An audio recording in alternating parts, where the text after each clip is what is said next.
ज्ञानदीप लावू जगी आलिया संसारा उठा वेग करा शरण जा उदारा पांडुरंगा देह हे काळाचे धन कुबीराचे तिथे मनुष्याचे काय आहे देता देव बिता नेता नेब बिता तिथे याचे सत्ता काय आहे देह हे काळाचे धन कुबीराचे तिथे मनुष्याचे काय आहे निमित्ताचा धनी केला से प्राणी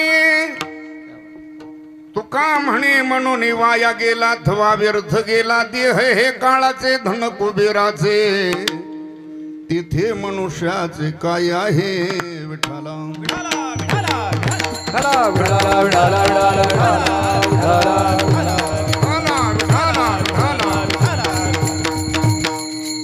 आलिया संसारा उठा वेग करा शरण जा उदारा पांडुरंगा देह हे काळाचे धन कुबीराचे तिथे मनुष्याचे काय आहे प्रस्तुत प्राप्त प्रसंगी प्राप्त स्थळी सेवेकरता उच्चारलेला अभंग महान भगवत भक्त संत सम्राट वैराग्य मूर्ती विश्वसंत तुकोबरा यांचा हा 4 चरणाचा अभंग सेवेकरता उच्चारलेला आहे। या अभंगामध्ये विश्वसंत तुकोबरा आहे। यावत विश्वामध्ये संसाराला आलेल्या जीवाला महाराजांनी या अभंगामध्ये केलेला उपदेश विढाला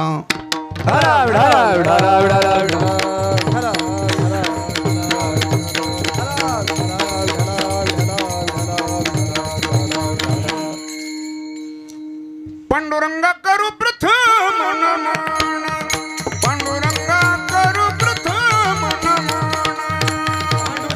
करू प्रथम नमन पांडुरंगा करू प्रथम नमन सारे चरण संततिया संततिया संततिया कंचकुपदानी कथी तविसारो कंचकुपदानी कथी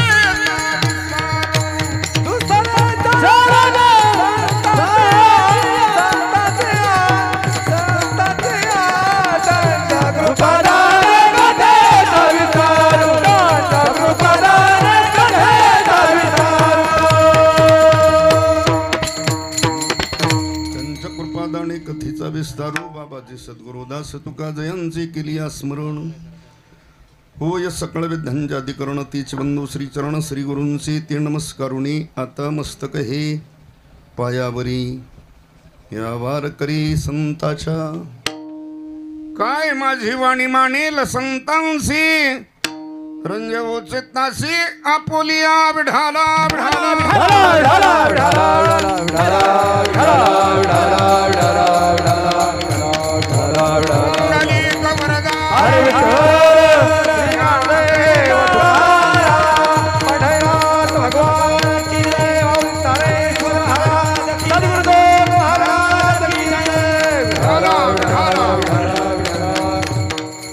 सेवेला सुरुवात करण्यापूर्वी थोडासा परिहार तुम्ही असा आजची ही कीर्तन सेवा काय निमित्ताने आहे आपणा सर्वांना ज्ञात आहे तरी सांगण्याचं तात्पर्य इतकंच आहे ज्या मातोश्रींचं आपण पुण्यस्मरण करतोय त्या वैकुंठवासी सौभाग्यवती सुमनबाई शिवाजी वरकडे त्यांना जाऊन आपल्यातून 1 वर्ष पूर्ण झालं म्हणून प्रथम पुण्यस्मरणाच्या प्रथम श्राद्धाच्या निमित्ताने आपण उपस्थित असलेले सर्व आप्तेष्ट नातेवाईक ग्रामस्थ भजनी मंडळी पंचकृषीतून त्या परिवारावर प्रेम करणारी आपण सर्व जाणती ज्ञाती सुज्ञ मंडळी आणि ज्यांची या कार्यक्रमाकरता विशेष उपस्थिती आहे ते पूजनीय आदरणीय गुरुवर्य सरकटे बाबा या परिवाराचे अनेक वर्षाचे संबंध म्हणून बाबा इथं उपस्थित आहेत आणि बाबांची आज्ञा म्हणूनच माझ्याकडे ही कीर्तन सेवा आहे।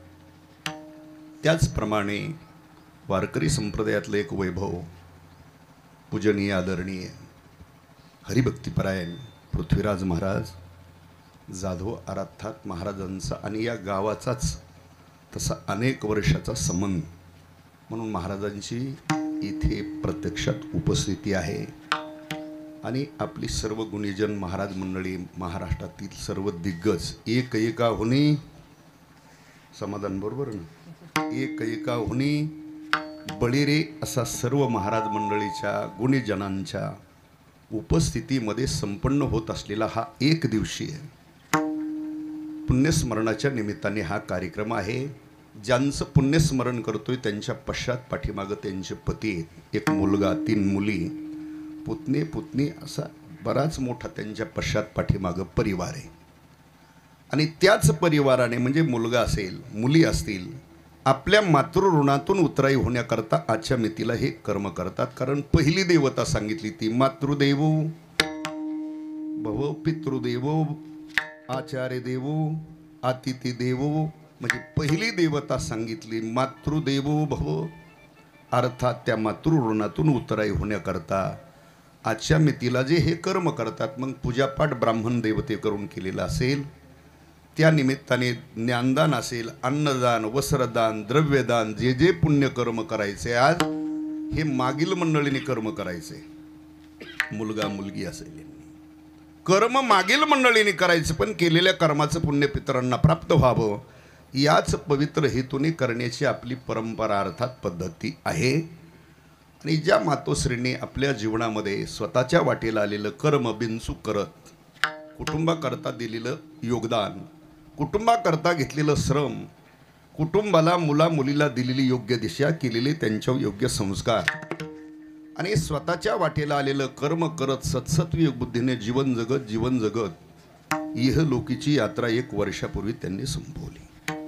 तसं कमी वयात जाणं झालं, पण जावं लागतं हा मृत्यू लोकातला नेम आहे. दंडके आलेला कुणी असो, जन्माला आला त्या दिवशी मृत्यू ठरलेला आहे, त्याची वेळ ठरलेली, ठिकाण ठरलेलं आहे, कारण ठरलेलं आहे, त्याच्यात कोणी बदल करू शकत.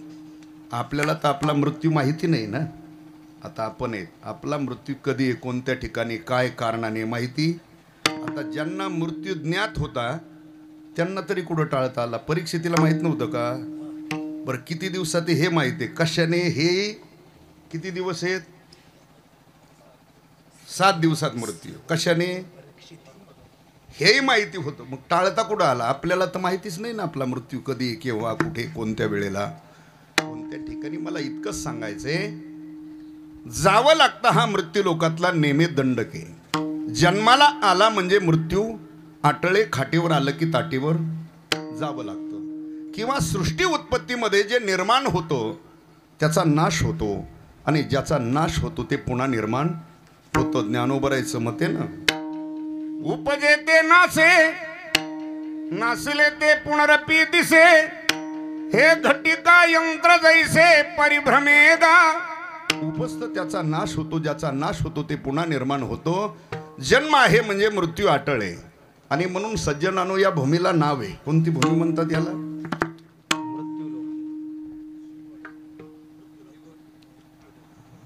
अहो, ते गावाचं नाव झालं भूमी. मृत्यूलोक म्हणतात ना याला. कोणता लोक म्हणतात?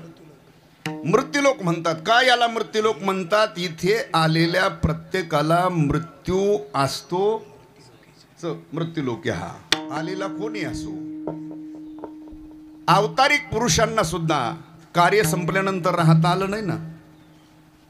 येत नाही बुरो आल्यावर येरते पामर जीव किती, येरते पामर जीव किती, येते बुरो आल्यावर येरते पामर जीव किती, येरते पामर जीव किती.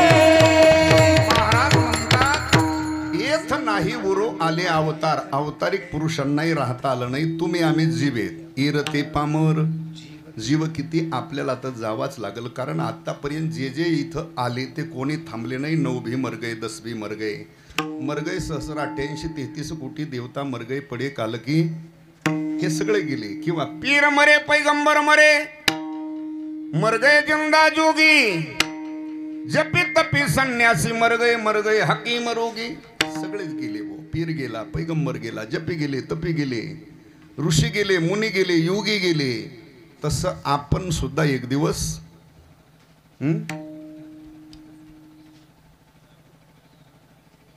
आपण सुद्धा एक दिवस मागच्या गाड्यांची नाही इच्छा दिसत ते होय नाही काहीच म्हणत नाही. आपण सुद्धा एक दिवस जाणारे जायचंय प्रत्येकाला जावं लागतं हा नेम आहे. पण प्रत्येकाचा एक समज आहे. कोणता? प्रत्येकाचा एक भ्रम आहे. कोणता? जायचं इथपर्यंत ज्ञात आहे पण प्रत्येकाचा समज आहे आपल्याला जायला अजून बराच दिल्ली तो बहुत दूर आहे असा एक समज आहे. पण नीट आहे का? वार 7च आहेत. किती आहेत? 8वा वार नाही. 7 वारापैकी आपण सुद्धा एका कोण्यात तरी वारी निश्चित जाणारे. जायचंय प्रत्येकाला पण कधी जायचंय? महाराज म्हटले स्मरण ते त्याचे नाही स्मरण ते त्याचे दासी नाही स्मरण ते त्याचे दासी नाही स्मरण ते त्याचे जन्म तरी देखे गुंतले प्रपंचे जन तरी देखे गुंतले प्रपंचे जन तरी देखे गुंतले प्रपंचे जन तरी देखे गुंतले प्रपंचे स्मरण ते त्याचे जास्ती नाही स्मरण ते त्याचे जास्ती नाही स्मरण ते त्याचे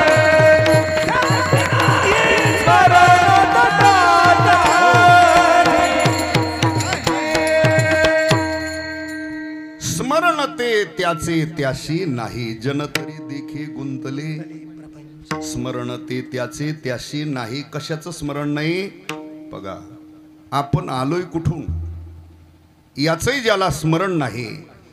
आपल्याला या मृत्यूलोकामध्ये आल्यानंतर काय करायचंय याचंही ज्याला स्मरण नाही. आपल्याला जायचंय कुठे याचंही ज्याला स्मरण नाही. त्या शुद्ध ब्रह्मचैतन्याचा आणि आपला काही अनन्य संबंध आहे याचंही ज्याला स्मरण राहिलं नाही अशाच जीवाला मायबाप संतांनी शास्त्राने उपदेश केलेला आहे. आलिया संसाराला आलेल्या जीवा असा त्याचा अर्थ आहे. आलिया संसारा उठावी ग करा शरण जा उदारा. पांडुरंगा अभंगामध्ये प्रथम संसार हा शब्द आलेला आहे. बघा संसार हा शब्द संसार हे वाक्य उच्चारल्याबरोबर लगेच सगळ्यांच्या लक्षात येतो. काय? संसार आला की नाही लक्षात? कोणता? संसार हा शब्द संसार हे वाक्य उच्चारलं की लगेच सगळ्याच्या लक्षात येतो. काय? संसार. कोणता? हाच ना. घरदार शेतीवाडी गुरोढोरो कोंबड्या झोंबड्या गोधड्या वळकट्या काय असेल नसेल ते यालाच माणसं म्हणतात हा आमचा काय हा आमचा काय संसार. पण संत अथवा शास्त्र त्याला संसार म्हणत नाही. त्याला प्रपंच म्हणा. काय म्हणा त्याला? प्रपंच हा एका जन्मापुरता आहे. संसार हा अनादिकालचा आहे. हे घरदार शेतीवाडी गुरोढोरो काय असेल नसेल ते याचा मागच्या जन्मात आपला संबंध होता का? मागच्या जन्मात तुम्ही कोणे येऊन होतात याचं ज्ञान नाही. मागच्या जन्मात इथंच होते का निघोजलाच? हेच घर, हे शेती, हीच पत्नी, हाच परिवार होता का? नाही. आता आपण देह ठेवला. पुढे आपल्या कर्मानुसार कोणती योनी प्राप्त होईल कोण जाणे सांगता येत. पुढच्या जन्मातही याचा काही संबंध राहणार नाही. मागच्या जन्मात नव्हता, पुढच्या जन्मात राहणार नाही. या जन्मापुरतं जीवन जगण्याकरता जमा केलेला जो पसारा आहे याला काय म्हणायचं? तुषार? प्रपंच. आणि संसार कशाला म्हणायचं? येणं जाणं. येणं आणि जाणं हा खरा संसार आहे. माझं मत नाही, शंकराचार्याचं मत आहे.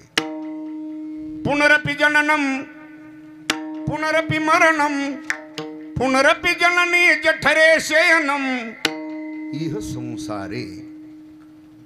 पुनरपि जननम पुन्हा जन्माला येणं, पुनरपि मरणम पुन्हा मरण, पुनरपि जननी जठरे शयनम इह संसारे.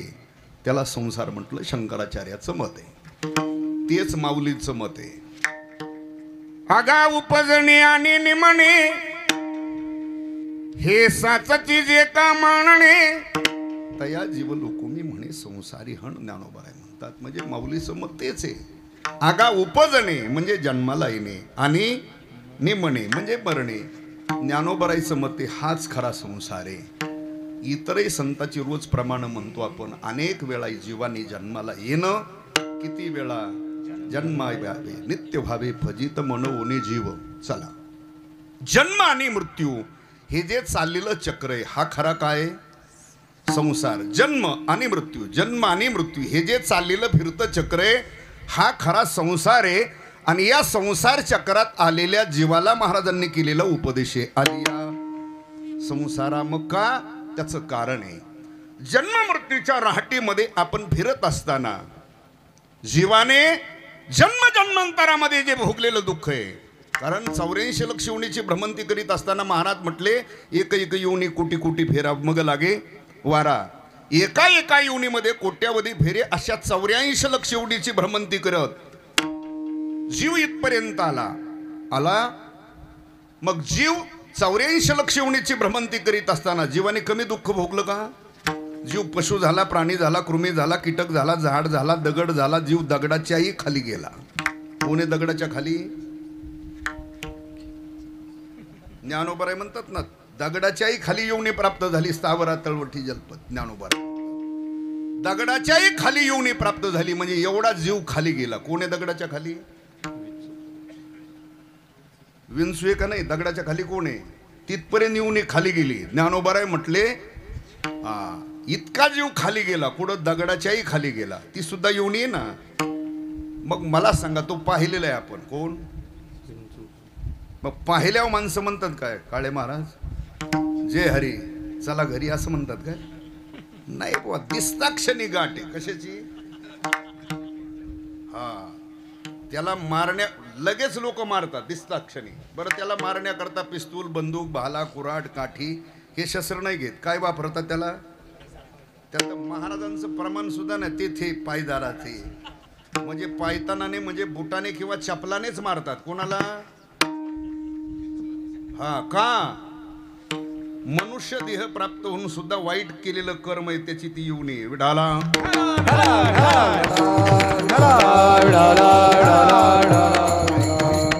मग जीवाने एवढं दुःख भोगलं, जीव एवढा खाली गेला आणि जन्मांतरामध्ये भोगलेल्या दुःखाची जाणीव या त्रिभुवनामध्ये एकाच वर्गाला आहे, ते संत आहे.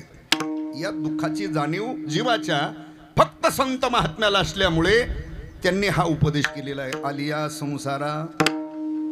कारण अनेक वेळा जीव इथं आला, अनेक वेळा इथून गेला. मला सांगा आपण या मृत्यू लोकामध्ये वेगवेगळं शरीर धारण करून किती वेळा इथं आलोय आणि इथून किती वेळा गेलो.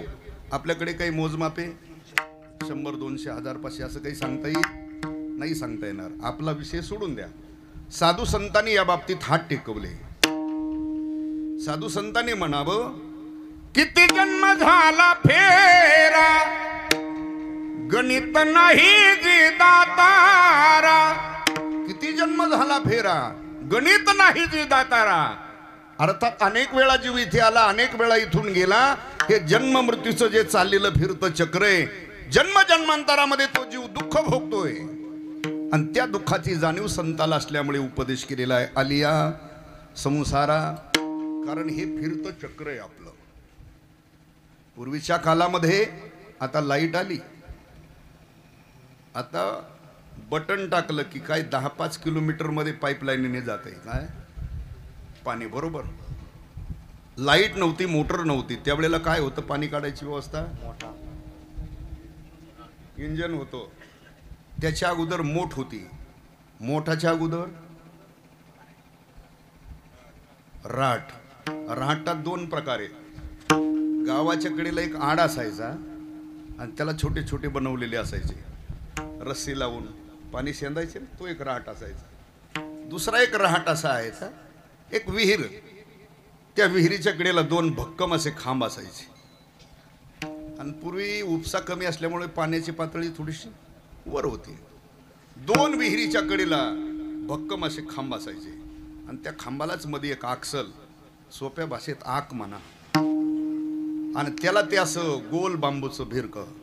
आता ते लक्षात यायचं नाही, पण तुम्ही यात्रेमध्ये जे राहडगाड बसता ना त्याच्यात पाळणा, तशापैकी ते बनवलेलं असायचं आणि त्याला एकामागं एक एकामागं एक एकामागं एक या साईजचे मडके बांधलेले असायचे.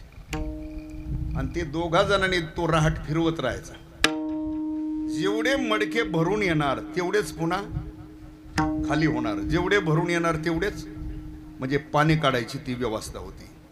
ते फिरवत राहणार सारखं, जेवढं खालून भरून येणार तेवढेच खाली होणार, ते फिरत राहायचे.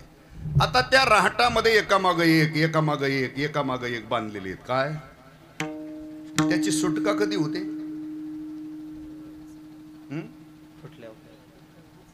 फुटल्याशिवाय सुटका. गाडग्याची सुट्टी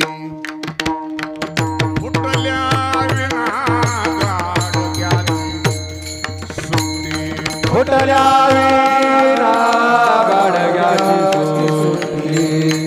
फुटल्या विना गाडग्याची सुट्टी. तुका म्हणे माळ फुंकली रहाटी गाडग्याची सुट्टी. फुटल्या गाडग्याची सुट्टी. फुटल्या तुका म्हणे माळ गुंतली राहती गाडग्याची सुट्टी. फुटल्या विना गाडग्याची सुट्टी. फुटल्या महाराज म्हणतात, तुका म्हणे माळ गुंतली रहाटी गाडग्याची सुट्टी फुटल्याशिवाय नाही. बरोबर, हे उदाहरण दिलं. तसं तुम्ही आम्ही आपण सुद्धा सगळे गाडगे जन्म मृत्यूच्या रहाटामध्ये गुंतलेलो आहे. सुटका कधी? मुक्त झाल्याशिवाय सुटका होत नाही.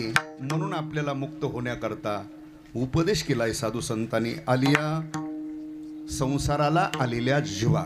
पण इथं थोडीशी शंका. कशी? तुकोबारायने जर संसाराला आलेल्या जीवाला उपदेश केला, मग संसाराला कोण आला नाही? कारण 84 लक्ष योनीमध्ये फिरणारा जो जो जीव आहे, प्रत्येक जो जीव आहे तो संसार चक्रातच फिरतोय ना. पशु प्राणी कृमी कीटक, ही अनंत प्रकारची जीवसृष्टी हे जन्म मृत्यूच्या चक्रात आहे. आणि जन्म मृत्यू या चक्राला उद्देशून जर संसार शब्द आहे, तर मग सर्वांना उपदेश केलाय का महाराजांनी? तसे संसार चक्रामध्ये फिरणारे जे अनंत जीव आहेत, तसे त्याचे 5 वर्ग पडतात. किती वर्ग आहेत? 5 वर्ग. कोणते? पहिल्या वर्गामध्ये झाड दगड याची कल्पना. दुसऱ्या वर्गामध्ये पशु प्राणी कृमी कीटक आहेत. तिसऱ्या वर्गामध्ये स्वर्गाधिक ब्रह्माधिक देव आहेत. चौथ्या वर्गामध्ये ऋषीमुनी आहेत. आणि 5व्या वर्गामध्ये नरदेहाला आलेले तुम्ही आम्ही जीव आहेत. असे किती घटक आहेत? 5. नेमका उपदेश कोणाला आणि का? पहिला जो वर्ग आहे झाड, तुम्ही म्हणणार जीव आहे का? हो, तो सुद्धा जीवच आहे. कसा? कुठलंही बीज आहे, मातीचा पाण्याचा संबंध आला, तेच बीज अंकुर दशेला प्राप्त झालं. म्हणजे त्या बीजातून त्याचा काय झाला? पुढं तोच वृक्ष मोठा झाला. 100, 200, 500 वर्षांनी का होईना त्या वृक्षाचा नाश आहे. म्हणून त्याची संसारामध्ये गणना केली. म्हणजे ते संसाराला आलेले आहेत. संसार ते करत, संसार त्यांना कळत, आणि संसारातून तरुण जाण्याचं ज्ञानही नाही. म्हणून जरी संसार चक्रात असले तरी महाराजांचा उपदेश त्यांना ग्राह्य होत नाही. चला, दुसरा वर्ग आहे पशु प्राणी कृमी कीटक. आता थोडा बदल आहे त्याच्यात. कसा? व्यावहारिक दृष्टीने जीवन ते आपल्यासारखंच जगतात. व्यावहारिक दृष्टीने प्रपंच सुद्धा आपल्यासारखाच करतात. कोण? पशु प्राणी कृमी कीटक. आणि बऱ्याच गोष्टीचं साम्य सांगितलं महाराजांनी. आहार निद्रा भय मैथून सर्व योनिसी समसमान. या गोष्टीचं पशुपशवादिकात आपल्यात साम्य आहे. व्यावहारिक दृष्टीने जीवन जगण्याचं ज्ञान सुद्धा आपल्यापेक्षाही त्यांना चांगलंय. आता माणसं म्हणतात जगात बुद्धिवान प्राणी कोणता?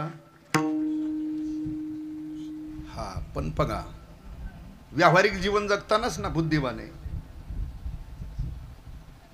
बुद्धिवानातला बुद्धिवान जरी असला तर अन्नच खातो ना. बुद्धिवानातला बुद्धिवान असला तर वस्त्रच वापरतो ना. आणि बुद्धिवानातला बुद्धिवान असला तर निवाऱ्यातच.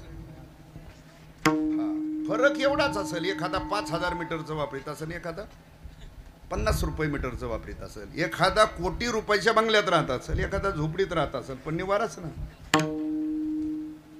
एखादा पंचपक्वान्न खात असेल, एखादा मागून शिळपाकं खात असेल, पण अन्नच ना.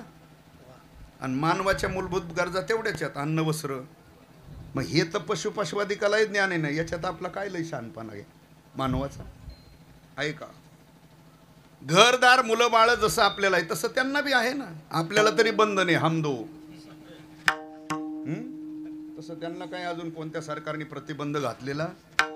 चला, आपण द्रव्य साठवतो, धान्य साठवतो, हे ज्ञान आहे आपल्याला का? उद्या दुष्काळ पडला, काही आपत्ती आली तर धान्य शिल्लक असलं 10-5 लाख बँकेत.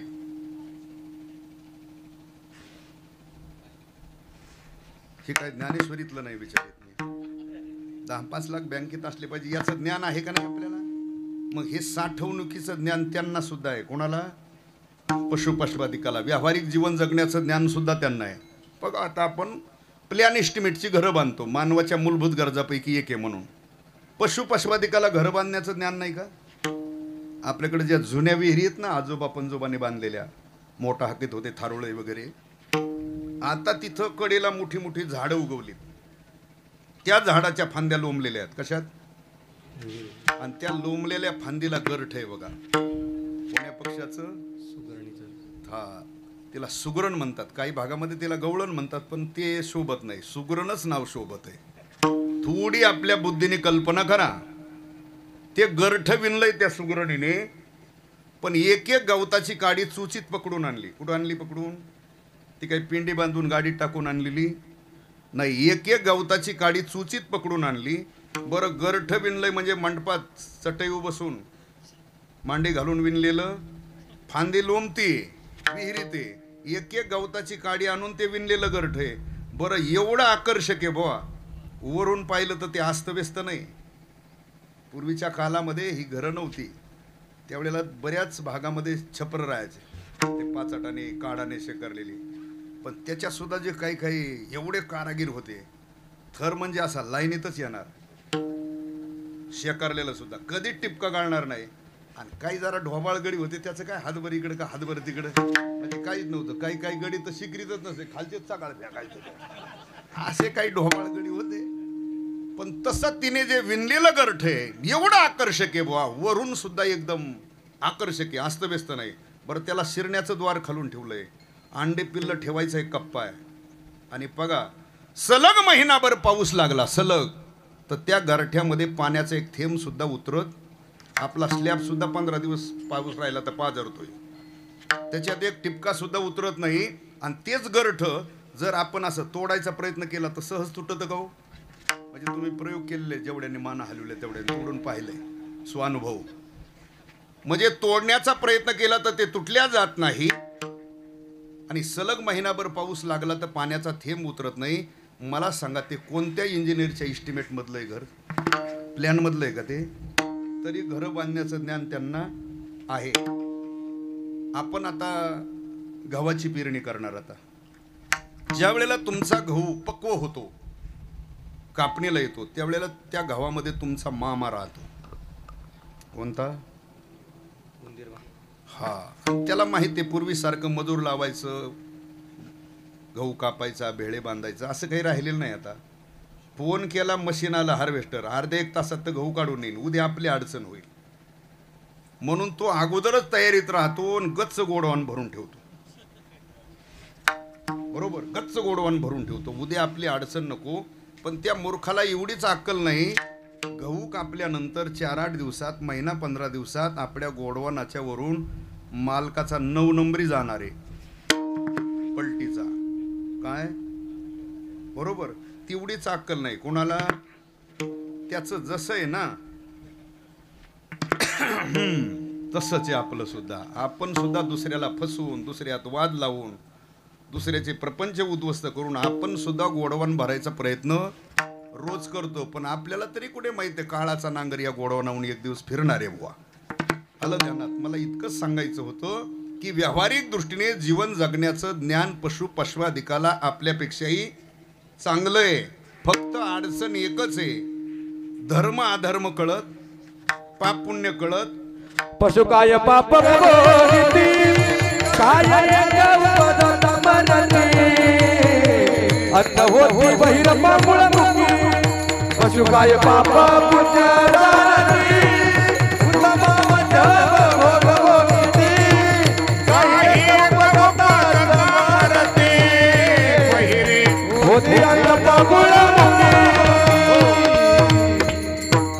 पाप पुण्य जाणण्याची बुद्धी त्यांच्याकडे नाही. पशु काय पाप पुण्य जाणती उत्तम मध्यम भोग भोगिती काही एक उपजाताची मरती बहिरे अंध होती पांगुळ मुखी. उत्तरार्ध त्याचं द्रुपद सांगते म्हणून लक्ष 84 म्हणजे लक्ष 84चा फेरा चुकवायचं ज्ञान त्यांना नाही. म्हणून जरी ते संसार चक्रात असले लक्ष 84 न चुके फेरा पाप पुण्य जाणण्याची बुद्धी त्यांच्याकडे नाही. म्हणून ते संसाराला जरी आलेले असले संसारातून तरुण जाण्याचं ज्ञान त्यांना नाही. म्हणून जरी संसार चक्रात असले तरी महाराजांचा उपदेश त्यांना ग्राह्य होत नाही. चला पुढं तिसरा वर्ग आहे स्वर्गाधिक ब्रह्माधिक देव आहेत. तेही संसाराला आले तुमच्या माझ्यासारखे, अर्थात ते सुद्धा तुमच्या माझ्यासारखं शरीर धारण करून इथं जन्माला आले. माझं मत नाही ज्ञानोबा म्हणतात मनती संसारी जन्मिजे यज्ञाधिक कर्म किजे मग स्वर्ग सुख भोगिजे मनोहर.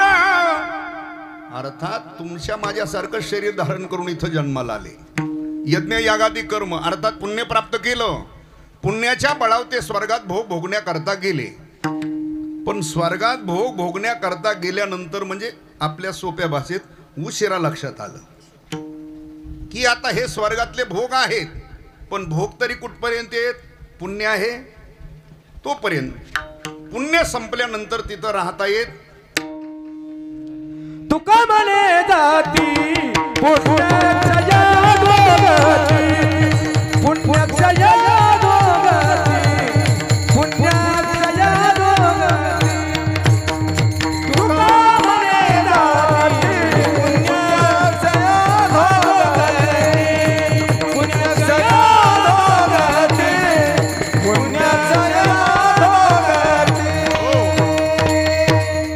तुका म्हणे जाती पुण्यक्षय अधोगती. पुण्य संपलं की अधोगती. किंवा माऊली म्हणतात मग तया पुण्याची हो पुण्याची पावटी सरे सवे चिंद्रपणाची उटी उतरे आणि येऊ लागती माघारे मृत्यू लोका. अर्थात पुण्य संपल्यानंतर तिथं राहता येत नाही. मग बरं तिथं मुक्त होण्याचं साधन करता येत नाही. आपल्यापैकी समजा कोणी गेलंच पुढं, तसं जाणं एवढं सोपं नाही. पण समजा कुणी गेलं आणि तुम्ही जर म्हटले आम्ही एखादं कार्यक्रम करावं का इथं एखादं कीर्तन, ते म्हणणार नाही जमत, खाली जा निघुजला तिथं करा. म्हणजे ती भोगभूमी, स्वर्ग ही भोगभूमी, मृत्यूलोक ही कर्मभूमी. स्वतःच्या उद्धाराचं साधन याच भूमीत करता येतं, तिथं करण्याची व्यवस्था. मग त्यांच्या लक्षात आलं पुण्य संपलं की पुन्हा जन्म आहे, जन्म आहे की पुन्हा मृत्यू. काय करावं म्हणून भगवंताकडे प्रार्थना केली, मृत्यूलोकी व्हावा जन्मामा. स्वर्गीची अमर इच्छिता ती देवास मृत्यूलोकी व्हावा जन्मामा. भगवंताकडे प्रार्थना केली, भगवान या मृत्यूलोकामध्ये आम्हाला नरदेह प्राप्त व्हावा. पण भगवान म्हणतात अरे एवढे दिव्य भोग सोडून इथं याचा कशाला. कारण स्वर्गात जे भोग आहेत त्या तुलनेत मृत्यूलोकात एकही भोग काय आहे. तिथल्या भोगाचं वर्णन माऊली करतात. जेथा मरत्व हे सिंहासन ऐरावता सारिखे राजधानी भुवनाम्रा. तिथल्या भोगाचं वर्णन ज्ञानोबरांनी केलं. बघा स्वर्गातले जे भोग येतात मृत्यूलोकात फार जमीन आसमानाचं अंतर आहे. तिथं बसायला ऐरावत आहे. बसायला काय आहे? ऐरावत आहे. एवढा मोठा आहे तो, एवढा मोठा आहे कुठलंही वाहन आलं तर खालून निघून जातं, म्हणजे ऍक्सिडेंटचा सुद्धा संबंध नाही, एवढा मोठा ऐरावत. इथं बसायला काय, टू व्हीलर नाही तर फोर व्हीलर, म्हणजे त्या तुलनेत तिथं वाहन. तिथं चिंतामणीच्या सडका. चिंतामणी हा दगडच आहे, तो प्राप्त झाला तर चिंतामणीची महती, चिंता राहत नाही. त्या चिंतामणीच्या बनवलेल्या आहेत काय सडका. आता त्याच्यावर चालणाऱ्याला काय टेन्शन असेल, पाणी लागलंय म्हणून रानाला, मार्केट घसरलंय म्हणून काय टेन्शन आहे त्याला. तिथं चिंतामणीच्या सडका, इथं खडीच्या, डांबरीच्या, खड्ड्याच्या, कॉन्क्रीटच्या. इथं म्हणजे त्या तुलनेत सडका. तिथं इच्छित फल देणारे वृक्ष आहेत कल्पतरू. जे जे इच्छा करू ते पूर्वी कल्पतरू खाली फळे ती. तिथं कल्पतरूच्या बगीचे आहेत. इथं येड्या बाबळा आहे. तिथं दूध प्यायला काम धेनू, इथं जरशे आहेत. रंभा वृषी तिलोत्तमा मेनका अशा सुंदर स्त्रिया तिथं मनोरंजना करतात. त्या तुलनेत मृत्यूलोकात एकही स्त्री तशी नाही. तिथं प्यायला अमृत आहे.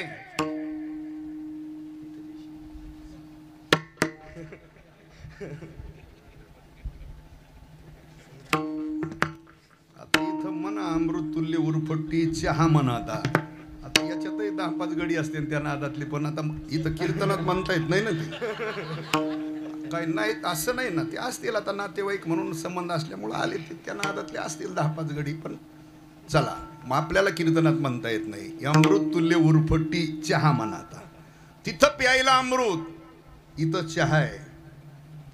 स्वर्गामध्ये किती वर्ष मनुष्य राहिला तर शरीरात बदल होत नाही. जसाच्या तसा.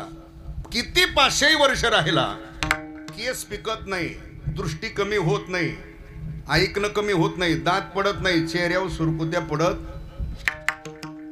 जसाच्या तसा राहतो. म्हणून मला वाटतं इथल्या म्हाताऱ्यांनी लवकर निघायला पाहिजे. चला मी इतकंच सांगतोय. स्वर्गामध्ये दिव्य भोग आहे. त्या तुलनेत इथं भोग नाही. तरी ते भोग भोगणारे भगवंताकडे प्रार्थना केली मृत्यूलोकी व्हावा जन्मामा. भगवान म्हणतात एवढे दिव्य भोग सोडून तुम्ही येता कशा करता इथं. तर त्यांनी कारण सांगितलं. नारायण नामे होऊ. इथं आल्यानंतर भगवंताचं नामचिंतन करून नामस्मरण करून आम्ही जीवनमुक्त. आता जे जीवनमुक्त होण्याच्या प्रयत्नात आहेत त्यांना पुन्हा उपदेश करायचा का. मला सांगा. ज्याने बॅग भरली, वळकुटी बांधली, गाडीत टाकली, खांद्यावर पत्ता घेतली किंवा गळ्यात टाळ घेतला आणि रस्त्याला लागला कुठं पंढरीच्या, हा, आणि मग त्याला म्हणायचं हो येता काय वारीला. त्याला अरे त्यांनी वळकुटी बांधून टाकली, टाळ घेतलाय, पत्ता घेतली, तो रस्त्याला लागलाय, त्याला वारीला येता का म्हणायची गरज नाही. तसं स्वर्गाधिक ब्रह्माधिक देव मुक्त होण्याच्या प्रयत्नात ते त्यांना हा उपदेश करायची गरज नाही, जरी ते संसार चक्रात असले तरी. चला चौथा वर्ग आहे ऋषी मुनी एवढी. ते तुमच्या माझ्यासारखं शरीर धारण करून इथं आले. म्हणजे संसाराला ते आले, संसार त्यांना कळाला, संसार त्यांनी केला आणि संसारातून ते मुक्त सुद्धा झाले. मुनी मुक्त झाले भेने गर्भवासा. गर्भवासाच्या भेने मुनी मुक्त.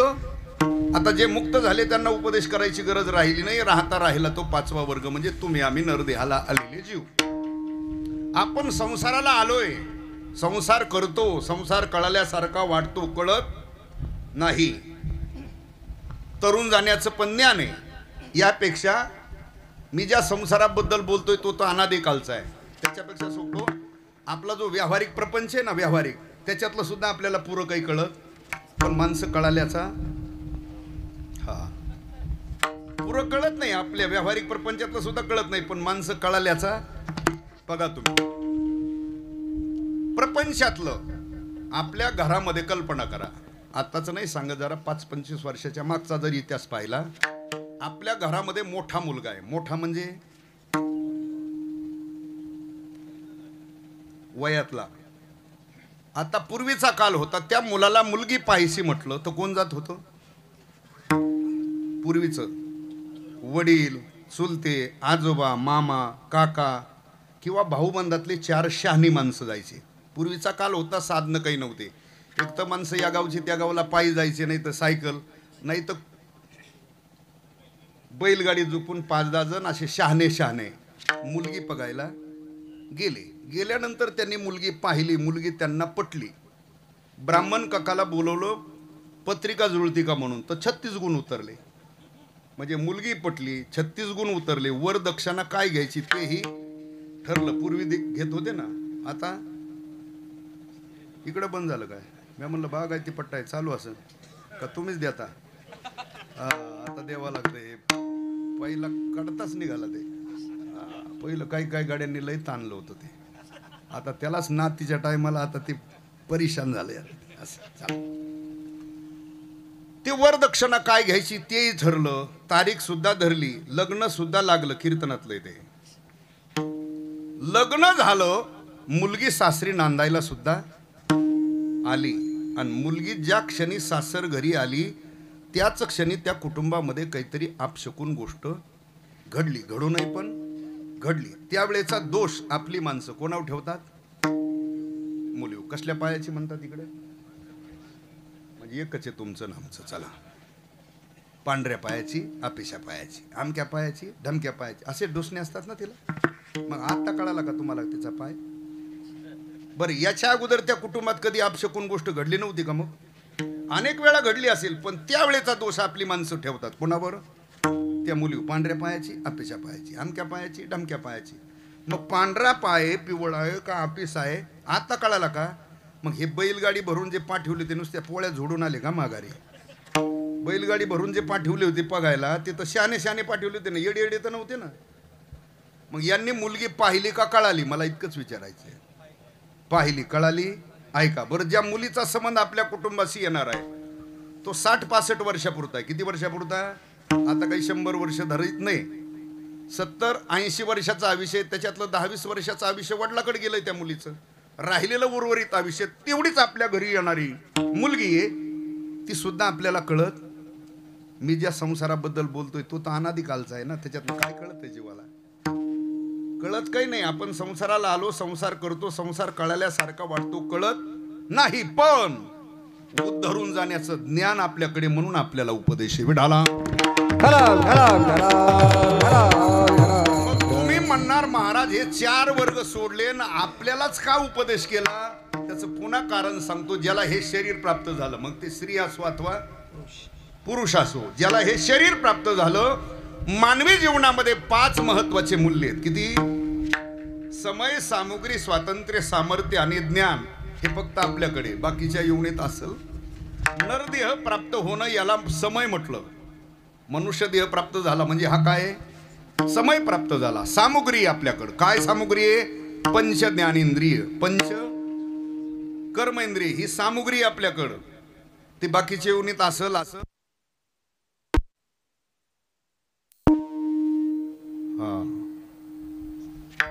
पंच ज्ञानेंद्रिय, पंच कर्मेंद्रिय ही सामुग्री. दिले इंद्रिय हातपाया, डोळे मुख बोलाया, जिने तू जोडसी, नासे जीव पण, ही सामुग्री. म्हणजे सामुग्री आपल्याकडे. समय, नरदेह प्राप्त झाला, समय प्राप्त आहे, सामुग्री आहे. स्वातंत्र्य बाकीच्या योनीत नाही, आपल्याला स्वातंत्र्य. काय स्वातंत्र्य? बघा, तुम्हाला स्वैर जीवन जगायचं असेल, स्वैर जीवन जगायचं असेल तरी तुम्ही जगू, आणि शास्त्राच्या चाकुरी जीवन जगायचं असेल तरी जगू. त्याच्यापेक्षा स्वातंत्र्य सांगतो. पुण्य करून स्वर्गात जायचं म्हटलं तरी तुम्हाला स्वातंत्र्य, पाप करून नरकात जायचं म्हटलं तरी, ज्ञान प्राप्त करून मुक्त व्हायचं म्हटलं तरी स्वातंत्र्य. अज्ञानी राहून पुन्हा फिरायचं असलं, पुनरपि जननम, ते सुद्धा स्वातंत्र्य. ते फक्त आपल्याकडे स्वातंत्र्य. समय प्राप्त आहे, सामुग्री, स्वातंत्र्य, सामर्थ्य आपल्याकडं. आपल्याकडं काय? सामर्थ्य. कोणाकडं? ज्याला हे शरीर प्राप्त झालं त्याच्याकडे. काय सामर्थ्य? या शरीरात, देहात जन्म मरणाची राहटी संपवण्याचं सामर्थ्य फक्त याच देहात आहे. येणं आणि जाणं हे संपवता येतं ते याच देहाने ना. सगळ्या संतांची पुरावे पा. पैसे येण्याची शरीरे, शरीरा येणे सरे, किंबहुना येर झारे चिरा पडे. येण्याची शरीरे, शरीरा येणे, किंवा नाथ महाराज म्हणतात मनुष्य देहाचे ज्ञाने, सचितानंद पदवी घेणे, एवढा अधिकार नारायणे कृपावलोकोने दिधला. हे नाथ महाराजांचं मत आहे. आणि महाराज म्हणतात नरदेह निधान लागले, उत्तम सार. याच देहाने तुम्ही देव व्हायचं ठरवलं तर देव सुद्धा होऊ शकता. हे या देहातलं काय?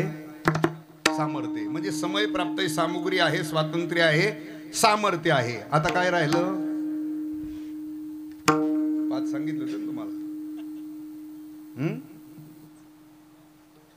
समय, सामुग्री, स्वातंत्र्य, सामर्थ्य, पाचवं आपल्याकडं ज्ञान आहे. अनेक हे ज्ञान नाही कोठे अनेक हे ज्ञान नाही कोठे अनेक हे ज्ञान नाही कोठे अनेक हे ज्ञान याची दही घडे देवाचे भजन अनेक हे ज्ञान नाही कोठे अनेक हे ज्ञान नाही कोठे अनेक हे ज्ञान नाही कोठे याची देही घडे देवाचे भजन अनेक हे ज्ञान नाही कोठे अनेक हे ज्ञान नाही कोठे अनेक हे ज्ञान नाही कोठे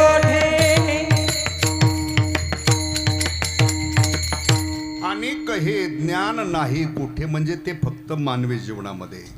हे 5 महत्वाचे मूल्य आहेत. म्हणून आपल्यालाच उपदेश आहे. आलिया संसाराला आलेल्या जीवा असा आहे. आलिया संसारा. पुढं महाराजांनी शब्द प्रयोग केला उठा. आता उठा हे झोपलेल्याला उठवतात का जाग आहे त्याला? झोपलेल्याला म्हणतो ना आपण काय उठा. जागा आहे त्याला नाही म्हणत. जे झोपलंय त्याला म्हणतो हो उठा. मग महाराजांचा जर उपदेश आपल्याला आहे उठा, मग आता आपण झोपलेलो आहेत का जागेत? आपल्या दृष्टीने डोळे उघडून जागेचेच आपल्या दृष्टीने, पण साधू संतांच्या दृष्टीने आताही आपण कसे? हा माझं मत नाही, प्रमाण सांगतो. बोल बोले आ बोले जागे बाहेर आत निजले, खैचे घरात घरकुल केले, नेणू अंधार नाव जडले गा, वासुदेव करीतो फेरा. महाराज म्हणतात जागे बाहेर आत निजले. वरून डोळे उघडून आपण सगळे जागेत, पण आतून कसे झोपलेलो आहे. मग कोणती झोप आहे जीवाकड? जीवाच्या ठिकाणी असलेलं जे अज्ञान आहे. कोणतं अज्ञान? त्याला स्वस्वरूपाचं किंवा मूळ स्वरूपाचं अज्ञान म्हणतात. त्या अज्ञान अंधकारामध्ये गाढ झोपलेला जीव आहे. अज्ञान अंधकारामध्ये गाढ झोपलेला जीव आहे. कधीपासून झोपलाय तो?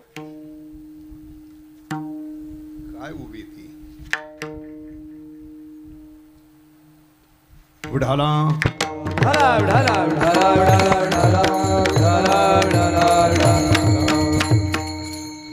अविद्येची निदा, विश्वस्वप्नाचा भंगा, भोगीत होता प्रबुदा, अनादि जो अनादि कालापासून जीवाच्या ठिकाणी अज्ञान आहे. अविद्येची निदा, अविद्या नाम अज्ञान, निदा म्हणजे झोप. त्या अज्ञान अंधकारामध्ये गाढ झोपलेला जो जीव आहे, आणि त्या अज्ञान अंधकारामध्ये गाढ झोपलेल्या जीवाला दिलेली ही मायबाप संतांनी जागृती आहे. जागृती देताना तशी संतांनी 3 प्रकाराने जागृती दिली. भक्तीची, ज्ञानाची, वैराग्याची जागृती. भक्ती, ज्ञान, वैराग्याची जागृती संत जीवाला देत असतात. तसं इथं अज्ञान अंधकारामध्ये गाढ झोपलेल्या जीवाला दिलेली ही जागृती. रोज त्या अनुषंगाचे आपण रोज प्रमाण म्हणतो, ऐकतो. उठा जागे व्हारे, ही जागृती देणारे प्रमाण आहे. उठा जागे व्हारे जागृती. ए जागा रे भाईनो जागा. उठा उठा जागा पाठी. अनेक प्रमाण आपण ही सगळी जागृती देणारी प्रमाण आहे. त्याच अनुषंगाने इथं शब्द प्रयोग आहे. उठा आलिया संसारा उठा, वेग करा. आलिया संसारा उठा, वेग करा. पण कुठे वेग करा म्हटल्यानंतर महाराजांनी शरण जाऊ दारा पांडुरंगा, शरण जाऊ दारा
उठा वेग करा, पण कुठे?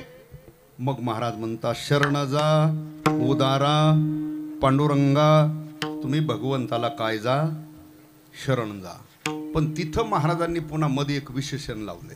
महाराजांचा शब्द प्रयोग असा नाही शरण जा पांडुरंगा, असं नाही म्हटले महाराज. शरण जा उदारा. आता उदार हे विशेषण लावलं भगवंताला. आता उदार हे विशेषण आहे, हे टोपण विशेषण आहे का वस्तुस्थितीचं आहे? वस्तुस्थितीचं आहे. काहीला टोपण नाव असतात की नाही? काहींना टोपण नाव असतात, म्हणजे वस्तुस्थिती तसं नसतं. आता काहींना राजे म्हणतात. काय म्हणतात? काहींना आमदार म्हणतात, काहींना पाटील म्हणतात. पण ते पद त्यांच्याकडं. हा, याला कोणते विशेषण म्हणायचे? हा, हाक मारतात, हो आमदार, हो राजे, हो पाटील असं म्हणतात. आणि कधी कधी माणसं घरी येऊन विचारतात त्यांना, मावशी, हो मावशी, राजे आहेत का घरी? मावशी आतून सांग, सकाळीच कामाला गेला. राजा कामाला जात असतो का? कुणी घरी येऊन विचारतात, आहेत का आमदार घरी? नाही, सकाळीच बागात फवारा मारायला गेला. आमदार बागात फवारा मारित असतो का? काहींना पाटील म्हणतात, 4 पिढ्यात त्यांच्या पाटील की आलेली नाही. अशी गावगावी बोगस पाटलं बी आहे तर बरेच. पाटील म्हटलं की हो चला आहे, तो पण विशेषण म्हणतात. तसं भगवंताला उदार हे विशेषण आहे. कोणतं विशेषण आहे? हे टोपण आहे का? नाही, वस्तुस्थितीचं आहे. कसं? 18 पुराण पाहिले तर 18 पुराणामध्ये हजारो कथा आहेत भगवंताच्या उदारपणाच्या. आणि साधू संतांची, प्रत्येक संतांची गाथा पाहिली तर शेकडो प्रमाण तुम्हाला उदारतेबद्दलचे सापडते. म्हणजे ते टोपण बघा, रोज म्हणतो सुद्धा आपण प्रमाण. उदार तू हरी ऐस कीर्ती चराचरी, अनंत हे तोरी गंगाती पवाडे. उदार तू हरी ऐस कीर्ती चराचरी, अनंत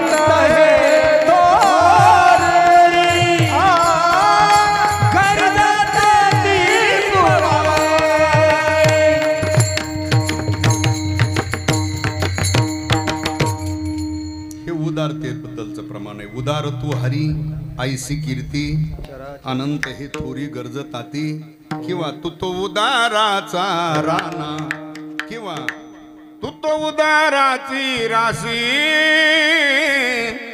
उदाराचा राणा, उदाराची चौथं प्रमाण असं सांगते, विटेवरी ज्याची तोची एक दानशूर.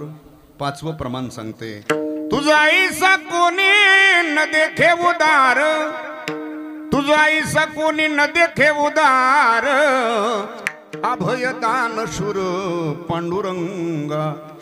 अनेक प्रमाण आहेत उदारतेबद्दल, कथा हजारो आहेत. त्याच्यापेक्षा आता शॉर्टकटच सांगतो जरा. भगवंताकडे गुण किती आहेत? अनंत. गुण किती आहेत? अनंत गुण आहेत. मुख्य गुण किती आहे देवाकड? 6 गुण आहे. पण ते 6 गुण सुद्धा 6 भक्ताला दिले एवढा आहे. तो काय? उदार. दिले का नाही? 6 गुण 6 भक्ताला दिले. निळोबरायचं नीच केलेलं वर्णन आहे ना. ऐसे थोरविला मारुती, बिभीषण केला लंकापती, अवतारे देऊन कर्णा हाती कीर्ती दिगंतरी मिरविली, ज्ञाने उपदेशिला चतुरानन, ऐश्वर्य वाढविला अर्जुन, वैराग्य हे बाजूला ब्रह्म सनातन पावविला. म्हणजे 6 गुण सुद्धा 6 भक्ताला दिले बुवा, एवढा आहे तो. काय? उदार. म्हणजे महाराजांना आठवलं, जागा शिल्लक होती म्हणून उदार हे विशेषण तिथं लावलेलं नाही. वस्तुस्थितीचं विशेषण आहे. महाराज म्हटले, बाबा तो भगवान परमात्मा उदार आहे आणि तुम्ही त्या परमात्म्याला काय जा? आलिया संसारा उठा वेग करा, शरण जा उदारा पांडुरंगा, असा महाराज उपदेश केला. पण त्याही कालामध्ये सगळेच काही ऐकून घेण्याच्या मनस्थितीत असतील असं आताही आपण कीर्तनात उपदेश करताना सगळेच काही त्या मनस्थितीत काहींना वाटतं लवकर संपलं पाहिजे आपल्याला जायचंय, काहीला ते काय कीर्तनाचं काही घेणं देणं नसतं, संबंध असतात म्हणून यावा लागत असतात. आणि त्याचं काय कोणत्या प्रमाणे कोणती ओवी बरोबर आहे का चुकीचं आहे, अशुद्ध म्हटलंय आपसिद्धांत झालाय, त्याला काही घेणं देणं, त्याला फक्त येऊ का असं असतं ते. चला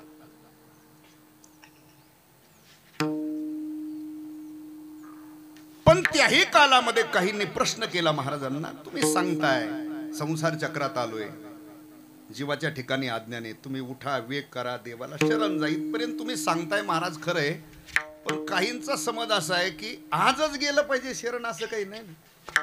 तुम्ही सांगता पारमार्थ केला पाहिजे, माळ घातली पाहिजे, एकादशी सोमवार ज्ञानेश्वरी गाथा वाचली पाहिजे, पूजापाठ केला पाहिजे, नित्यनेम केला पाहिजे, वारी केला पाहिजे, हे आजच केलं पाहिजे असं नाही ना महाराज. अजून वेळ आहे, आताच कुठं आम्हाला इकडे गुतीवता.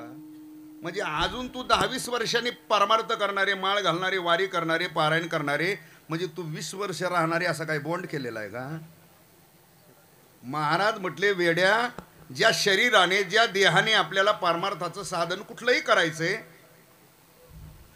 इथं तर महाराज म्हटले ग्रासगिळी नाही, सत्ता नाही हाती, हातात घेतलेला घास खाऊ याची शाश्वती.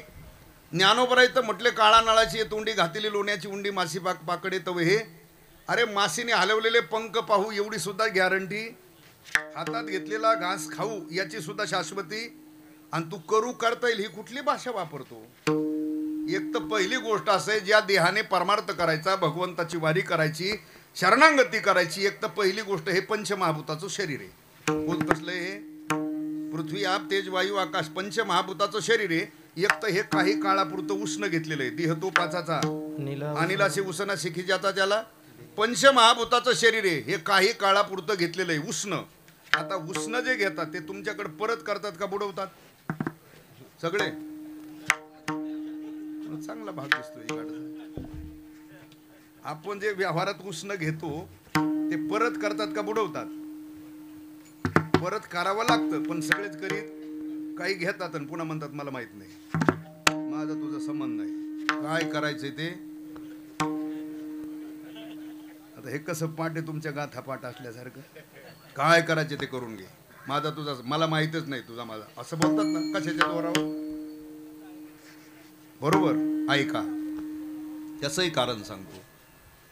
मनगटशाहीच्या जोरावर दादागिरीवर आजही बुडवणारी माणसं आहेत. बुडवू शकता तुम्ही, पण बुडवणं बरं ते तुम्हाला अवघड आहे का?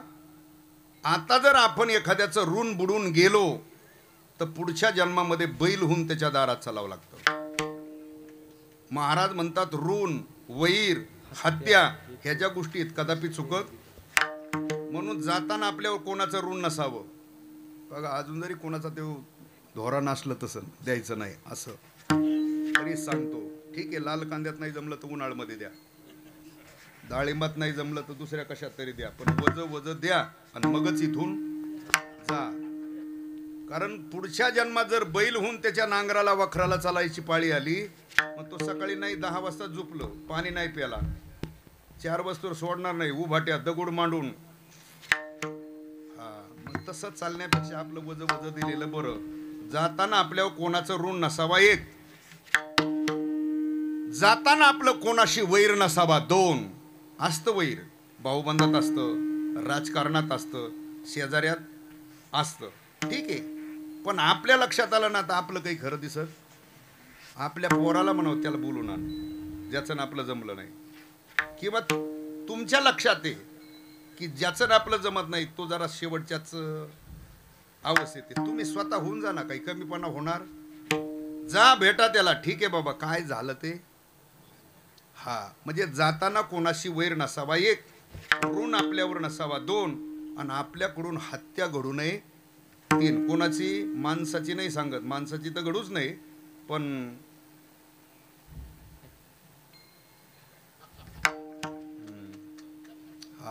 पशु पक्ष्याची सुद्धा. का गाता सांगतोय, माझा माथा नाही सांगत. महाराज म्हणतात मांस खाता हौस करी जोडोनी वैरी. पुढच्या जन्माकरता तू आज वैर करून ठेवलं. मला इतकंच सांगायचं होतं.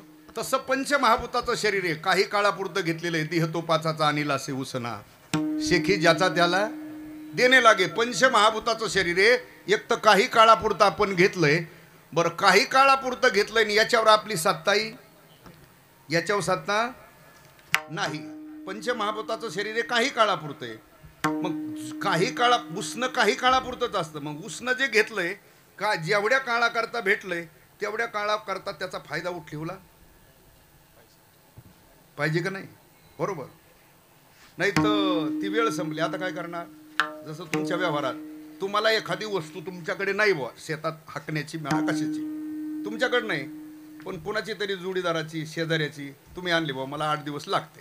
तो म्हटला न्या, आणि तुमचं सगळं उरकून माझी आणून 8 दिवसाकरता नेली, घरी नेऊन ठेवली. आणि ते असंच फिरलं, कुणाची पार्टी खात, कुणाचे वाढदिवस, असंच बोंबलं थिंडलं 10-12 दिवस. आणि त्यांचा फोन आला, ते आमचं आणून, हो मी काहीच नाही केलं, आता त्याला मी काय करू? तू नेल तर किती दिवसाकरता? तवर आणलंय तवर फायदा घेतला पाहिजे ना त्या वस्तूचा. तसंच आपल्याला प्राप्त झालेली वस्तू आहे, जोपर्यंत हयात आहे, अजून आपण मृत्यूच्या आहारी पडलेलो, काळाने आपल्यावर झडप घातलेली, मग तोपर्यंतच उद्धाराचं साधन केलं पाहिजे. तसं पंचमहाभूताचं शरीर आहे, काही काळापुरतं घेतलंय, याच्यावर सत्ता आपली नाही, याच्यावर सत्ता आहे काळाची. देह है काळाचे धन कुबेराचे.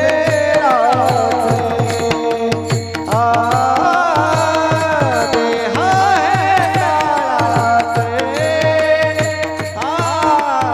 धन कुबेराचे. देह है काळाचे धन कुबेराचे. देह हे काळाचे धन कुबेराचे. येथे मनुष्याचे काय आहे? येथे मनुष्याचे काय आहे? येथे मनुष्याचे काय आहे? येथे मनुष्याचे काय आहे? देह है काळाचे धन कुबेराचे. देह है काळाचे धन कुबेराचे. हे देह है काळाचे धन कुबेराचे. देह है काळाचे धन कुबेराचे.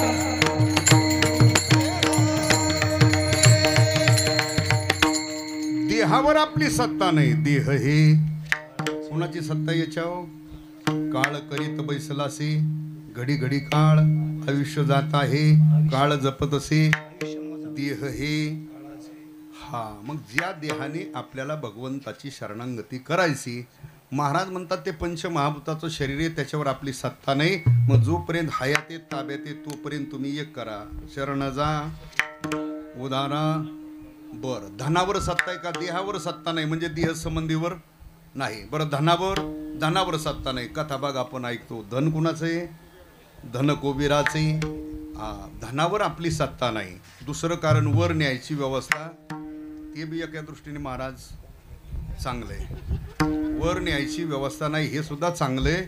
नाही तर गडी रात्रीचे सुद्धा झोपले नसते. भ्रष्टाचार तर एवढा केला असता, या पंचवार्षिकचं वर नेऊ म्हणलं असता, आणि दुसऱ्या पंचवार्षिकचं पोरांना ठेवू. बरोबर, वर न्यायची व्यवस्था नाही, हे सुद्धा एक जमेची बाजू, म्हणजे चांगलं आहे. दुसरं कारण, त्याच्यावर आपली सत्ता नाही. महाराज म्हटले, धन मिळवून कोट्यानं कोटी संगे नाही रे, आभूषणे घेती काढून या. आणि आपल्या करतं वर न्यायच्या मापातलं काहीच. आणि आपल्या पूर्वजांनी कुणी नेलं का? पूर्वजांनी नेलं नाही, आपल्याला नेता येत नाही. आणि आपल्याकडे नेण्यासारखं काहीच, नेण्या एवढं काही नाही. मला सांगा, ज्यांच्याकडे फार मोठं होतं त्याला नेता आलं नाही, आपलं कुठं दुकान लावता? आपल्याकडे असून असून असतं काय 10-20 तोळं, 5-25 तोळं, 5-50 तोळं, नाही ते एखाद्याने नोटबंदीच्या काळात किलो 2 किलो की करून ठेवलं असं. ह्याच्यापेक्षा जास्त काही, याच्यापेक्षा तर नाही ना आपल्याकडे. समाधान तुझ्याकडे किती आहे रे बाळा? किती तोळ आहेत? इतका अडचणीत कसं काय आला एवढ्या दिवस? चला चला, आपल्याकडे असतं काय? रावणाची घरच सोन्याची. किती? शुद्ध कांचनाची. बाकीच्या घराचा विचार बघून घ्या. शुद्ध कांचनाची सप्तकुटी म्हणजे शुद्ध सोन्याची. म्हणजे कसं, जुन्या मंडळीच्या भाषेत सांगायचं म्हटलं तर 100 नंबरी सोन्याची घर, आणि तरुणाच्या भाषेत सांगायचं म्हटलं तर 24 कॅरेटच्या सोन्याची. किती घर? 7 कोटी घरच सोन्याची. भिंती, स्लॅब, प्लास्टर, किचन, बाथरूम कशाचं? एवढं सगळं आहे. त्याच्या म्हातारीने काय अल्युमिनियमचे डबं रचले असते का पुढं? एवढं ज्याचं आहे त्याच्यावर लाल शेरा पडलाय. लाल शेरा पास झाल्यावर असतो का नापास झाल्यावर? नापास झाल्यावर शेरा असतो. कसला? लालशाहीचा. तसा शेरा आहे तुका म्हणे ज्याची संपदा सांगाती कवडी केली नाही, सांगाती केली नाही, सांगाती कवडी गेली नाही, सांगाती कवडी. तुका म्हणे ज्याची संपदा एवढी सांगाते कवडी गेली, त्याच्याबरोबर कवडी गेली नाही. आपलं कुठं दुकान लाविता ज्याची 7 कोटी घरं सोन्याची, त्याच्याबरोबर कवडी बी गेली नाही. आपलं 10-20 तोळ्याचं कुठं दुकान लाविता, कुठं त्याची MIDC, कुठं पानाची टपरी आपली, कुठं त्याचा नगारा, कुठं आपली टिमकी टाटाम नाटाम टाटाम नाटाम, कुठं त्याची 7 कोटी घरं सोन्याची. अर्थात याचा अर्थ धनावर आपली सत्ता नाही, देहावर सत्ता नाही. आणि ते वर न्यायची बी व्यवस्था. वर जाताना तेवढंच येतं, तुम्ही असो मी असो कोणी असो. इथं आल्यानंतर तुम्ही चांगलं किंवा वाईट कर्म काय केलं तेवढंच बरोबर येतं. याच्यापेक्षा वेगळं काही. कर्मानुगुगच्छती जीव एका, बाकी सगळं इथं राहतं. सुभाषितकाराचं मते धनानि भूमो भार्या गृहद्वार देह चित्तायाम परलोक मार्गी कर्मानु. सुभाषितकाराचं मते जाताना आपण गेलो धनभूमीतच राहतं. धन आणि भूमू. पूर्वीच्या कालामध्ये आपले आजोबा पंजोबा धन ठेवायचे. कुठं ठेवायचे? जमिनीत. कुठंतरी घरात, शेतात पुरून ठेवायचे. गाडग्यात, सर्वीत, कशात तरी. आणि त्याच्यावर काहीतरी खून ठेवायचे. पण म्हाताऱ्यालाच अचानक आला एक दिवशी. काय? गेलं म्हातारं. पोरांना मिळत नाही, खूनच नाही माहिती कुठं येते. राहिलं ना ते तिथंच. सुभाषितकार म्हणतात धन आणि भूमू. आपण गेलो तर धन कुठं राहील? आता हा जुना श्लोक असल्यामुळं तसं वर्णन केलं. आताचा 2025चा असता तर थोडं चेंज करावं लागलं असतं. धन आणि बँकू असं म्हणावं लागलं असतं. हा, हे गेलं अचानक आणि FD केलं, राहिली बँकेत. काय फायदा त्याचा? आलं ध्यानात. जाताना सुभाषितकार म्हणतात धन हे भूमीत राहील, पाळलेले पशु गोठ्यात राहतील. भार्या गृहद्वार जन स्मशानी. भार्यानाम पत्नी घराच्या दारापर्यंत येईल. जनसमुदाय हा स्मशानभूमीपर्यंत येईल. देह चित्तायाम परलोक मार्गी. देह हा चित्तेवर जळत राहील. बरोबर तेवढंच येईल. चांगलं किंवा वाईट केलेलं कर्म दुसरं, याच्यावर आपली कशावर सत्ता नाही. देहावर सत्ता नाही, धनावर सत्ता नाही. तेथे मनुष्याचे काय इथं कशावर सत्ता आहे? आपली इथं सत्ता नाही, सगळी सत्ता त्याची. म्हणून शरण जा उदारा. पांडुरंगा देह हे काळाचे, धन कुबेराचे, तिथे मनुष्याचे काय आहे? मग आपली कशावर सत्ता नाही. म्हणून शरण जा उदारा पांडुरंगा. सगळी सत्ता भगवंताची. देणारा तो आहे, नेणारा तो आहे. देता देवविता, नेता नेवविता, तेथे याची सत्ता. मग आता देणारा भगवान, नेणारा भगवान, खरी या विश्वावर सत्ता आहे कोणाची? भगवंताची. म्हणून शरण जा उदारा. भगवान विश्वाचा सूत्रधारे, मालके, भरण पोषण करणारा सगळे. देणारा तोय, नेणारा तोय. आणि त्याच्या दृष्टीतून काही वजा होत नाही. तुम्ही तुम्ही चांगलं पुण्यकर्म केलं तरी यादीला नाव आहे, पाप कर्म केलं तरी ऑनलाईन सातबाऱ्यावर बोजा पडतो. आता ऑनलाईन आपल्याकडे 14 पासून जास्त आलं, पण भगवंताचं पहिलंच चालू आहे ते ऑनलाईन. कसं छोटस पुण्य केलं आपल्या जीवनामध्ये तरी यादीला नाव आहे बो. कसं भगवंताच्या दृष्टीतून काही वजा होत बघा. भगवान हा विश्वाचा रिंग मास्टर आहे. जसं सर्कस मध्ये प्राण्यावर असतो एक, काय आपण सर्कस पाहिली ना, सर्कस पाहायला जातो आपण, त्या गोल ग्राउंड मध्ये बसतो असं, आणि प्रत्येक पिंजऱ्यात एक एक प्राणी असतो, सिंह, हत्ती, घोडा, वाघ, आणि त्या प्राण्यावर एक असतो काय बघा. तो खेळ करायचा आहे, तो सिंह म्हणा वाघ म्हणा, ते पिंजरा खोलतो आणि त्या काठीने असा डवचीत बरोबर त्या गोल ग्राउंड मध्ये आणतो आणि त्याचा खेळ सुरू होतो, त्या सिंहाचा म्हणा वाघाचा. आता त्याला किती वेळ खेळू द्यायचं त्या ग्राउंड मध्ये आणि कधी पिंजऱ्यात घालायचं हे कोणाच्या म्हणण्यावे, रिंग मास्टरच्या. पाहणाऱ्याला काही तेवढ्या तिकिटात दिवसभर चाला ना, बरोबर, पण ते रिंग मास्टरच्या म्हणण्यावर आहे ना, किती वेळ खेळू द्यायचं आणि कधी घालायचं. तसं भगवान हा विश्वाचा रिंग मास्टर आहे.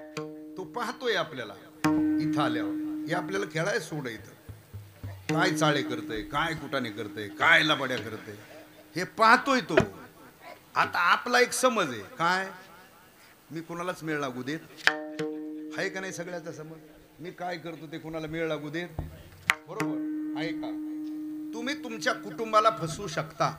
कुणाला फसवू शकता, कुटुंबाला फसवू शकता. तुम्ही गावालाही फसवू शकता, तालुक्याला फसवू शकता, जिल्ह्याला फसवू शकता, राज्याला फसवू शकता, देशाला सुद्धा तुम्ही फसवू, पण तुम्ही त्याला फसवू शकत का.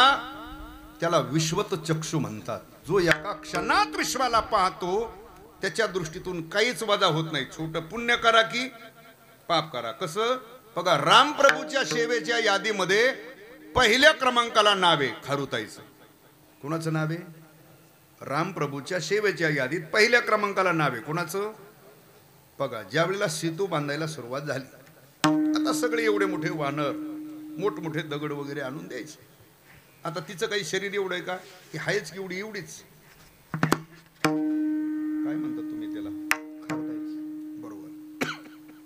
ती जायची समुद्राच्या कडेला, नितळ पाणी, त्या पाण्यात अंग ओलं करायची. त्याच बाजूला जी रित्ती असायची बारीक समुद्रातली, त्याच्यात एक लोळाटी मारायची, त्या ओल्या अंगाला चिकटायची, काय वाळू चिकटायची. तशीच पळत यायची आणि सीतूवर आल्यानंतर अंग झटकायचं, पुन्हा पाण्यात जावं, अंग ओलं करावं, त्या वाळूत एक लोळाटी मारायची, पुन्हा सीतूवर यायचं, अंग झटकायचं. बरं, एवढे मोठे वानर होते, त्याच्यात ती मधून येत होती का बायपासने येत होती, कधी ट्रिप टाकून जात होती. बरं, प्रत्येक ट्रिपला काय 1.5 बरास येत होती. पण रामप्रभूच्या दृष्टीतून तिची सेवा वजा नाही झाली. मला इतकं सांगायचंय, सेवेच्या यादीत पहिल्या क्रमांकाला नावे, म्हणजे छोटं पुण्य आहे ना तरी यादीला नावे. त्याच्यापेक्षा सांगतो, छोटं पाप जरी जीवनामध्ये घडलं तरी सुटका होत. बघा, मांडवी ऋषी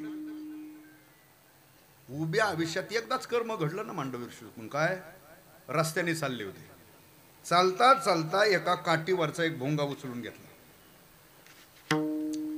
त्याच भोंग्याचा एक पाय अर्धा कुरतडला आणि त्याच्यात खोसला. काय, एक इकडे खोसला, एक खाली राहिलं ना, त्याला एक एवढं एवढं चिपडाचं दांडकं. गुरं राखतानी पडकात केलेला उद्योग पहिला. गुरं राखतानी कामच काय, घ्यायचं ते बुंग असं वाजायचं, केलेले गडे आहेत लक्षात येते. चला, मांडवी ऋषीने उभ्या आयुष्यात तेवढंच कर्म केलं, परिणाम शेवटच्या क्षणात त्यांना सुळाव दिलं. कुणाला, किंवा आजन्म ब्रह्मचारी व्रताचं पालन करणारे पितामह भीष्माचार्य. सामान्य विभूती नाही, एका क्षणात विश्वाचा नाश करणे इतकी पावर आहे. कुणात, एक एकाचे निमणो व्यापारी, हे विश्वाची होय. बघा, पितामह भीष्माचार्याकडून एकदाच कर्म घडलं. काय, रस्त्याने चालताना आपला साधा कच्चा रस्ता बैलगाडीचा शेतातला, त्याच्यात एक सरडा आडवा आला, तो असा चालतो ना, रंग बदलतो, हिरवा पिवळा लाल होतो, काय म्हणतात त्याला? हा, घोयऱ्याच म्हणतात ना, आमच्या तिकडे घोयऱ्या सरड म्हणतात. आता रस्त्यात दिसल्यानंतर हेतू वाईट नव्हता ना त्यांचा, की हा रस्त्याचे कुणाची बैलगाडी येईल, कुणाचे ढोरं येतील, याला चिरडतील, हा मरल, एवढाच हेतू होता. तो बाणाच्या टोकावर असा उचलला आणि साईडला फेकला. जिथं फेकला ते नेमकं ते लिडुंगाची झाड होतं. आता ते लिडुंगही काही दिसत नाही, पूर्वी असं असायचे बघा, ते गावखरी कुठं नदीच्या पडका तिकडे तिकडे जे एवढ्याल्या फण्या राहायच्या त्याच्या, त्याला ते काटे राहायचे आणि ते त्याला यायचे ना फळं, हा लाल फळ, त्याला लस असायची. आम्ही मधल्या सुट्टीत ते तरवडाच्या पाल्याने असं हाणून हाणून खायचो, ते शर्ट भरायचं, तोंड भरायचं. आता त्याचीच प्रक्रिया ड्रायगन, हा आता ते तर काही भेटानं म्हणून ते केलं तुम्हाला खायला सुरुवात. ड्रायगन त्याचा जो आहे त्या लिडुंगाच्या फणीवर फेकलं. आता त्याला सगळे काटे फेकल्यानंतर ते शारड्याच्या अंगात सगळे घुसले. काय काटे घुसले. बरं ही तू बी वाईट नव्हता ना, फेकलाय तो. तेवढंच कर्म घडलंय उभ्या आयुष्यात. परिणाम शेवटच्या क्षणामध्ये 6 महिने खॉटवर, दिवाणवर, सोप्यावर, बाजावर पडून नव्हते. मग कशावर पडून होते? खालून वरून सगळ्या अंगात घुसलेले होते. काय? बाण. त्या बाणाच्या शय्येवर राहावं लागलं. किती दिवस? मला इतकंच सांगायचं होतं, छोटं जरी कर्म घडलं तरी भगवंताच्या दृष्टीतून ते वजा नाही, छोटं पुण्य केलं तरी त्याच्या दृष्टीतून वजा होत. त्याला विश्वत चक्षु म्हणतात. तो खरा विश्वाचा सूत्रधारे, मालके, भरण पोषण करणार आहे. अशा परमात्म्याला महाराज म्हणतात शरण जा, उदारा, पांडुरंगा का देता, देवविता देणारा तोय, नेणारा तोय. इथं आपली काश्यावरच सत्ता नाही, सगळी सत्ता त्याची. म्हणून शरण जा, उदारा, पांडुरंगा. 12:30 वाजलेत. शरण जा, उदारा, पांडुरंगा. तुम्हाला मला प्राप्त झालेलं जे शरीर आहे तसं वेदांत शास्त्राच्या दृष्टीने तसा देहच खरा. वेदांत शास्त्राच्या दृष्टीने तसा देह खरा नाही. आधी देह काय? देह संबंधी बुजगावणे चोरा रक्षणायसे भासत असे. वेदांत शास्त्राच्या दृष्टीने देह खरा नाही, पण व्यावहारिक दृष्टीने प्राप्त झालेलं जे शरीर आहे, मिळालेला देह आहे, अर्थात भजन, कीर्तन, नामस्मरण, वारी, परमार्थातलं साधन, भगवंताची शरणागती करण्याकरता जर या शरीराचा, या आयुष्याचा उपयोग झाला नाही तर महाराज म्हटले प्राप्त होऊन सुद्धा तुका म्हणे मनोनी व्यर्थ गेला किंवा वाया गेला.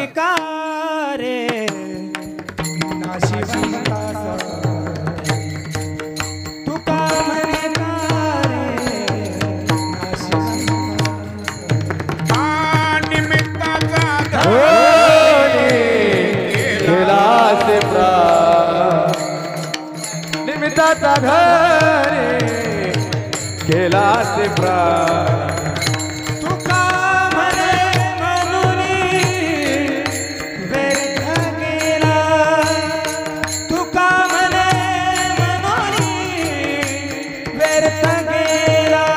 देह हे काळाचे नको विरा, देह हे काळाचे नको विरा. तुका व्यर्थ गेला, तुका म्हणे म्हणून व्यर्थ गेला. देह हे काळाचे धन कुबेराचे, देह हे काळाचे धन कुबेराचे.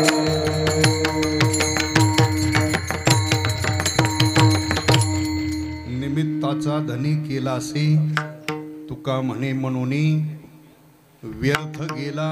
देह हे काळाचे धन कुबेराचे, तेथे मनुष्याचे काय आहे विठोबा रघुमाई. हरी विठोबा भजन करा, टाळी वाजवा विठोबा.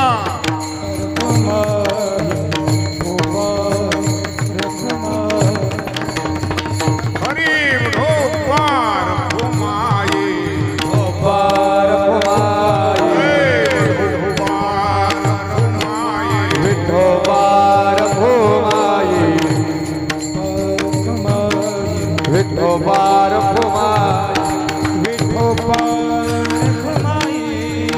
विठोबार कुमाई विठोबार कुमाई विठोबार कुमाई विठोबार कुमाई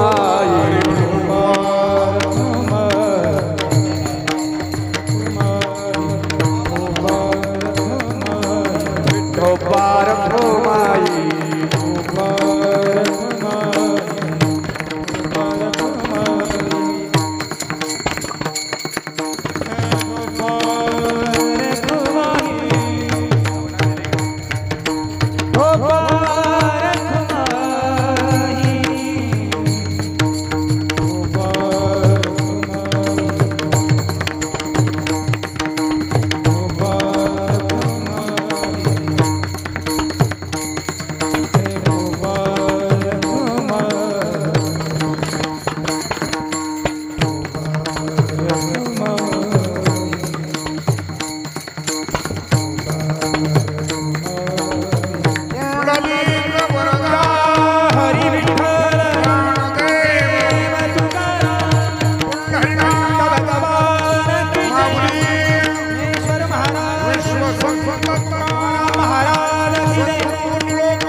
शब्दशः अर्थ मी आपल्या समोर ठेवलेला आहे. आणखी याच्यात काही बारकाव्याच्या शंका आपण ते सांगत बसायला वेळ नाही, पण एक सांगतो. कशी ते महाराज प्रमाण म्हणल्यामुळं मला सांगावं लागले. आता तुका म्हणे कारे नाशिवंता देवा सवे आटी. काही गाथ्यामध्ये हाच अभंग 5 चरणाचा आलेला आहे. म्हणजे अशी जर कोणाला असली, आमचं तर 5 चरणाचा पाठ होता आणि महाराजांनी 4च चरण घेतले. मी गेल्यावर मागं बोंबलाय नको म्हणून सांगतो. हा तो बी माझ्या पाठी निमित्ताचा धनी केला असे प्राणी माझे माझे म्हणून. हा तुका म्हणे कारे नाशिवंतासाठी देवा सवे आटी. तोही माझ्या पाठे, पण म्हणजे माझं मत मांडतो. देहुडीकरांच्या गाथ्यामध्ये मी उच्चारला असा फक्त 4 चरणाचा आहे, 5 चरणाचा नाही. आता ते कुणी चरण वाढवलं, कुणी बदल केला, मलाही काही सांगता येणार नाही. पण देहुडीकरांचीच गाथा वारकरी संप्रदायाला प्रमाणभूत आहे. प्रत्येक संताची एक सकळ संत गाथा ही देहुडीकरांची आहे.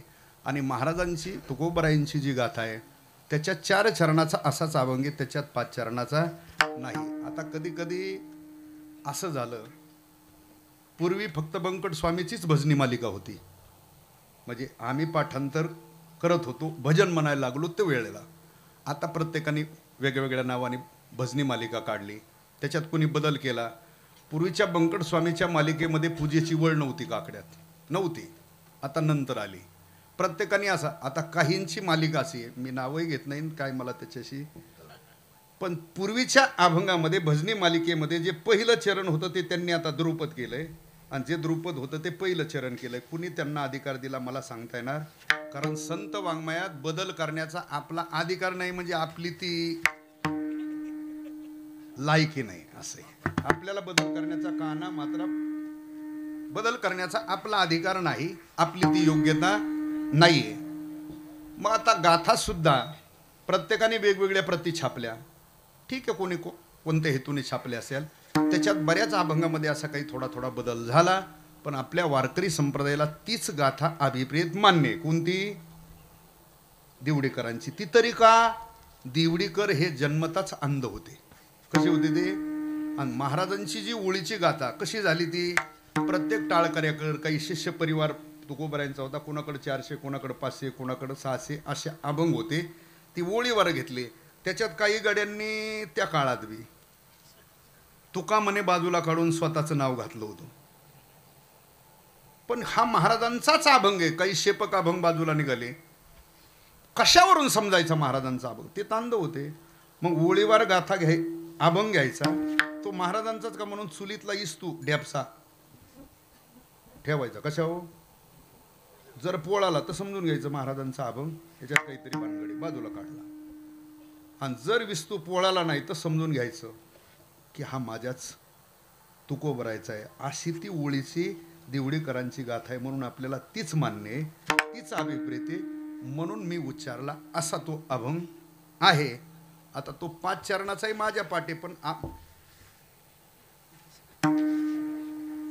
देहूकर परंपरेत तो मानला नाही इतकाच त्याचा म्हणजे मी गेल्यावर पुन्हा कोणी म्हणून नाही असं नाही येत कारण असा काहीला नादही तो असतो कारण काही काही कथा सुद्धा 2 प्रकाराने आलेल्या असतात किंवा सांगण्याचा ज्याचा त्याचा भावही थोडासा वेगळा राहतो मग एखादा म्हणतो तिथं कथा अशी होती यांनी असं चला याच्याकरता या अभंगाचा मी थोडक्यात माझ्या अल्पमतीने शब्दशः भावार्थ मी आपल्या समोर ठेवण्याचा प्रयत्न केला जे योग्य आहे ते मायबाप संताचं गुरुजनांचं आहे. उपस्थित सर्व गुणीजन थोरा मोठ्याचं श्रवण करणारे आपण श्रोते आणि विशेष करून म्हणजे आज सरकटे बाबा आहेत आणि जाधव बाबा इथं पुढं बसून आहेत.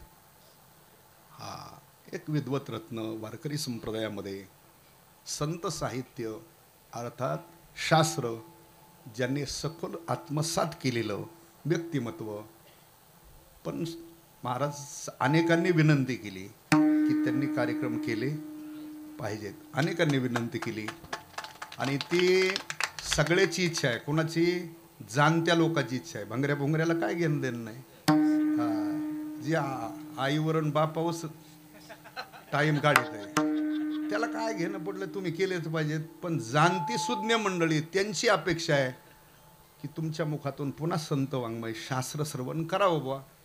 आता बाकीच्यांना काहींना असंही वाटतं न केलेलं आहे तुम्ही कारण आमचं चाललं अशाही भानगडीचे काही गडी आहेत आणि आता सध्या थोडीशी प्रतवारी कमी झाली कारण सध्या कीर्तनात मायेचा सागर बापाचा डोंगूर मनका जिजू जिजू पाठीचा कणा मित्र गारवा वनवा आता हेच आलं सगळं शाहिरकी आली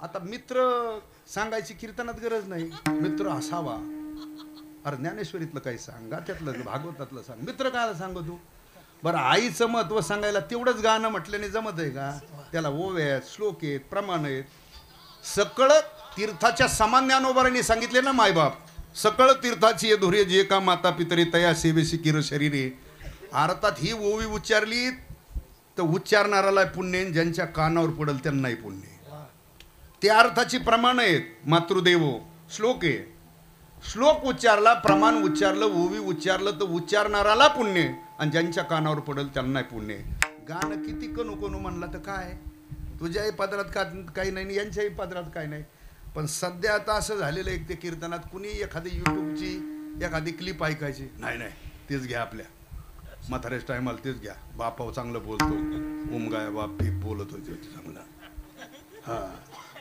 जिजू जिजू जिजू जिजू अरे तू झिजला बेट्या बरं हे एक आईचं बापाचं लयच पुळक्यावाल्या गडीत हे सांभाळीत नाही त्यांच्याला हे बी अडचणी आहे आणि दुसरं कारण ही नारदाची गादी साधू संतांनी नियम घातला कीर्तनाचा भक्ती ज्ञानाविरहित इतरा गोष्टी प्रेम भरे वैराग्याच्या जेणेकरून मृत्यू ठसावी ऐशी कीर्तन मर्यादा आहे संतांच्या गर्दी इथं सांगायचं असलं तर भक्ती ज्ञान वैराग्य एक वर चरित्र वर्णन करायचे एक तर साधूचं नाही तर देवाचं बस आणि उच्चारायचं असलं तर प्रमाण ओवी श्लोक याच्याशिवाय काही उद्योग करायचे नाही आणि याच्या विना काही सांगत असेल तर समजून घ्यायचं याचा आणि संप्रदायाचा काही संबंध पण नाही ना उठत त्यांना लई कंडी काही ह्यांनी तर त्या गाड्यांचं हे केलं ना कारण काही गाड्यांचं असे त्या महाराजाच्या हरिपाठ पाठ नसला तरी चालतो काकडा पाठ नसला तरी चालतो ते वारी करीत नसला तरी चालतो पण कीर्तनात याचं करतो ना नाही मग ते गावात सुद्धा आडो पडतो नाही त्या महाराजाचं घेतलंच पाहिजे नाही तर मी मग कुणाला वाटतं बाबा मोठा गडी आहे सप्त्यात पचका करीन घ्या बुवा त्याचा एक बुवा अरे पण तो हरिपाठ करतो का तो संध्या करतो का वारीला असतो का? जरी एखाद दिवशी तुम्हाला दिसला असला मोबाईलवर, तेवढ्या दिवसापुरतं ते आला, फोटो काढला, सगळ्या व्हॉट्सअप आमकं तुमकं काय असते त्या व्यवस्था त्याच्यावर टाकून पुन्हा माघारी जग मारायला आलेला आहे घरी. तो सोहळ्यात तिथून चाललेला नाही. हे सगळं कोणाचं ऐकावं कोणाचं ऐकू नये वक्ते बाबा सांगायचे कधी कधी.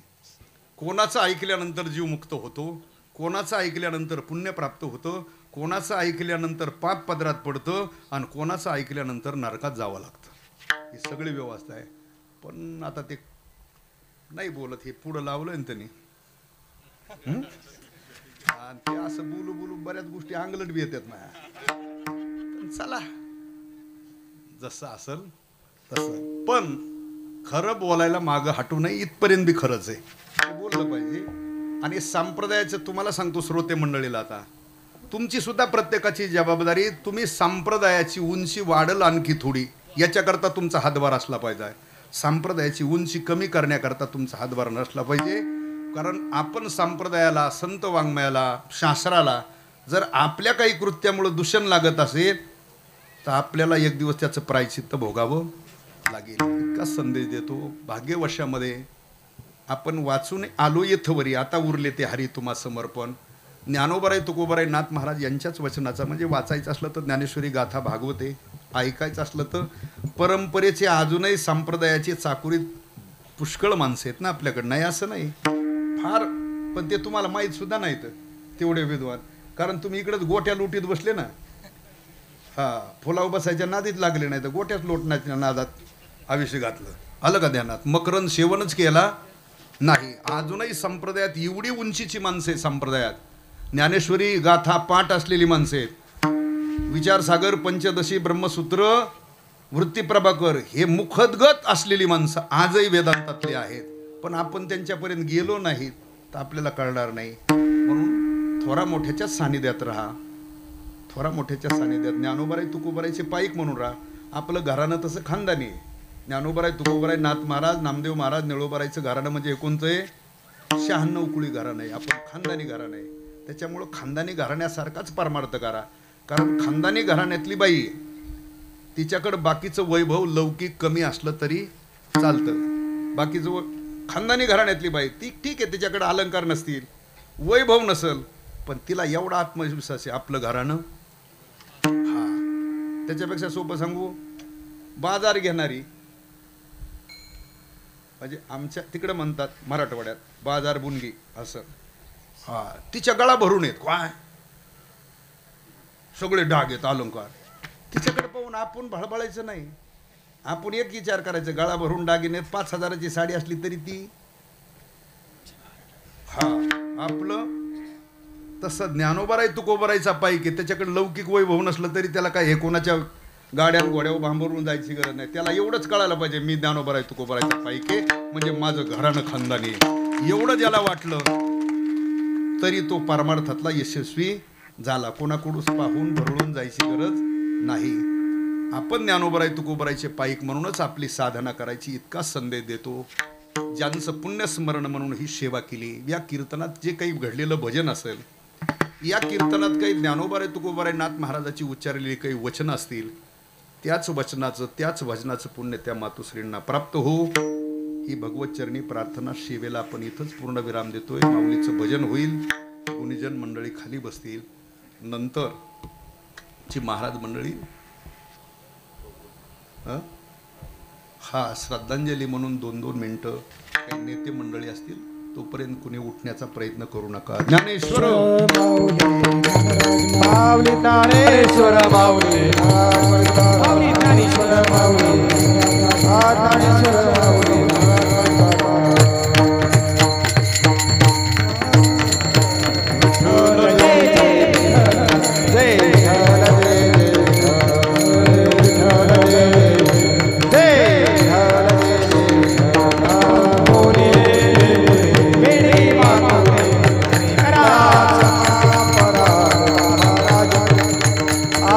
नाही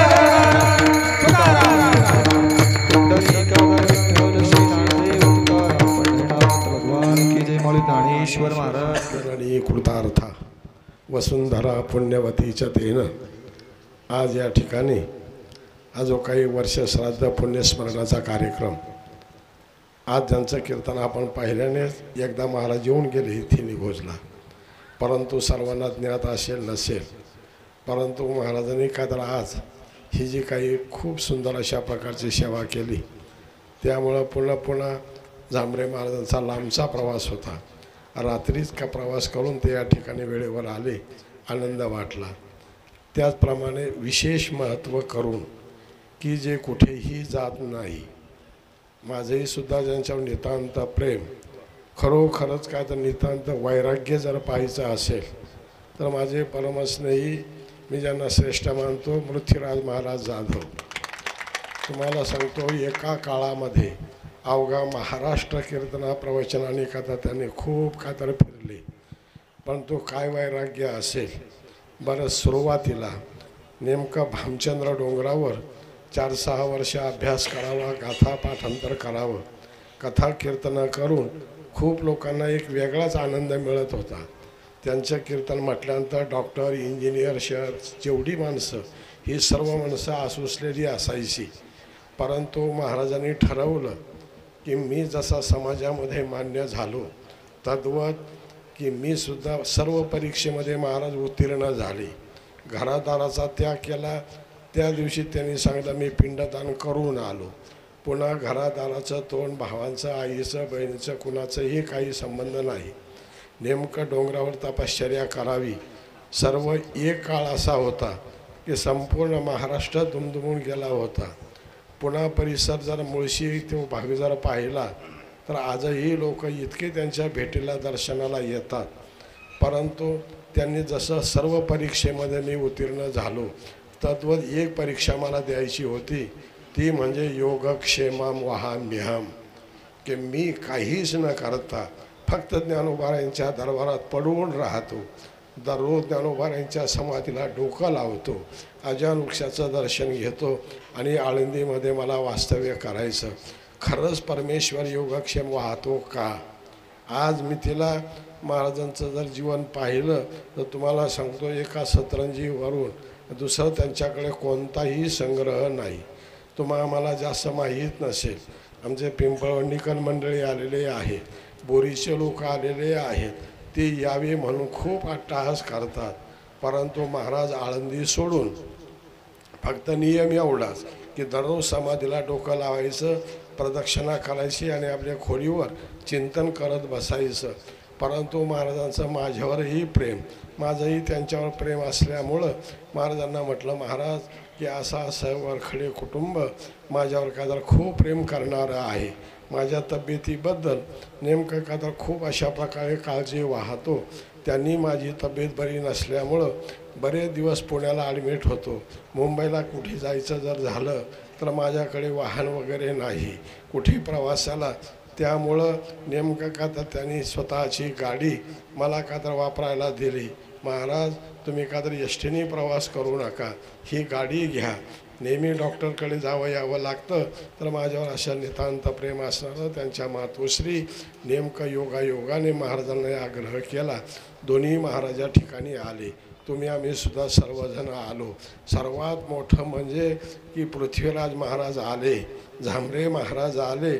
आज आईचं जीवन धन्य झालं. कधीही कुठेही न जाणारी व्यक्ती केवळ काहीतरी आईचं पुण्य खरोखरच आहे. अनेक वेळा आईच्या हाताने मी जेवावं, मी येणार म्हटलं की माझ्या आवडीचं जेवण काहीतरी आईने तयार करावं अशी पुण्य पावन आई होती. म्हणून सर्व महाराज मंडळी, गुणीजन मंडळी सर्वजण आपण इथे आलो. आता बरेचसे काय तर राजकीय असेल, सामाजिक असेल, अनेक वक्ते बोलणारे आहेत. परंतु पृथ्वीराज महाराजांचं वचन, पृथ्वीराज महाराजांचा ऐकायला काहीतरी 5-10 मिनटं तुम्हाला मला मिळावे म्हणून सर्वांच्या वतीने मी महाराजांना एवढीच विनंती करतो की 10 मिनटं का होईना. बरं ते कधी बोलतही नाहीत, दरवर्षी पिंपळवंडीला येतात. आमची ही सर्व नेमके बाजार समितीचे माझे सभापती आहे शरदराव लेंडे, हे का तर नेमके पुणा जिल्हा परिषदेचे उपाध्यक्ष होते, तेही या ठिकाणी आले. मंडिक सर आहेत, बराचसा का तर त्या भागातून माणसं आले. केवळ कशामुळं तर पृथ्वीराज महाराज इथं येणार एवढ्या शब्दाकरता ही मंडळी का इतक्या दूरवरून आलेली आहेत. तेव्हा त्यांचं 10 मिनटं तुम्ही आम्ही का तर आशीर्वाद घेऊ. त्यामुळं जास्त न बोलता महाराजांना विनंती करतो आपण का तर बोलावं. रामकृष्ण. रामकृष्ण हरी. वैकुंठवासी मातोश्री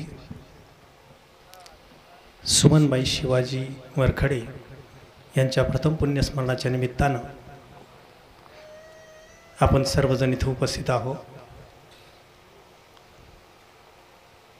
महाराजांचं सुंदरसं कीर्तन झालेलं आहे, आपण ऐकलंय. सुस्पष्ट स्वच्छ संप्रदायाच्या चाकोरीतलं कीर्तन. कीर्तन केसरी हे जे विशेषण तुम्ही पाहिलं त्यांच्या नावापुढे, ते काय टोपण विशेषण नाही, ते वास्तव आहे. कारण केसरी म्हणजे सिंह. ती केशरी नाही, तो रंग नाही, केसरी म्हणजे सिंह.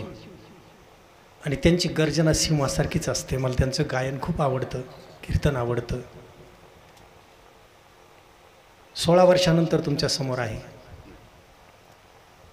तुम्ही माझ्याकडे पाहत असाल, त्या फोटोकडे पाहत असाल, तुम्हाला वाटत असेल इतका फरक कसा. तो 15-20 वर्षापूर्वीचा जुना फोटो आहे. 16 वर्षापूर्वी या भागामध्ये बऱ्याचदा येणं व्हायचं, खूप कीर्तनं केली. मग तुम्ही म्हणाले एवढे दिवस का आलो नाही येत मी आळंदी म्हणून कुठे, मला नाही आवडत लोकात यायला. मग तुम्ही म्हणाल आज का आले, माझ्या बाबांची आज्ञा. ते माझं खूप वर्णन करतात, कारण त्यांचं मनच मायाळू आहे. त्यांना प्रेम कळतं, बाकी काही कळत नाही. आणि ज्यांना बाबांनी स्वीकारलं त्यांना देवाने नाही स्वीकारलं तरी चालतं. देवाला स्वीकारावंच लागतं. तुका म्हणणे तुम्ही निरविल्यावरी मग मज हरी उपेक्षिना. एकदा बाबांनी स्वीकारलं की आपल्याला देवाने स्वीकारलं याबद्दल ठाम असायला काहीच हरकत नाही. देवाचा नाविलाज चालतो तिथं. त्यामुळे आमचं भाग्य थोर की वारकरी संप्रदायामध्ये हे मस्तक पायावर टेकवावेत असे खूप कमी पाय शिल्लक आहेत. हे मी अनुभवानं आणि अभ्यासानं सांगतो, खूप कमी. आणि त्या खूप कमी पाय जे शिल्लक आहेत की जिथं हे मस्तक टेकवावं, त्यातल्या सर्वोच्च स्थानी असणारे पाय माझ्या बाबांचे.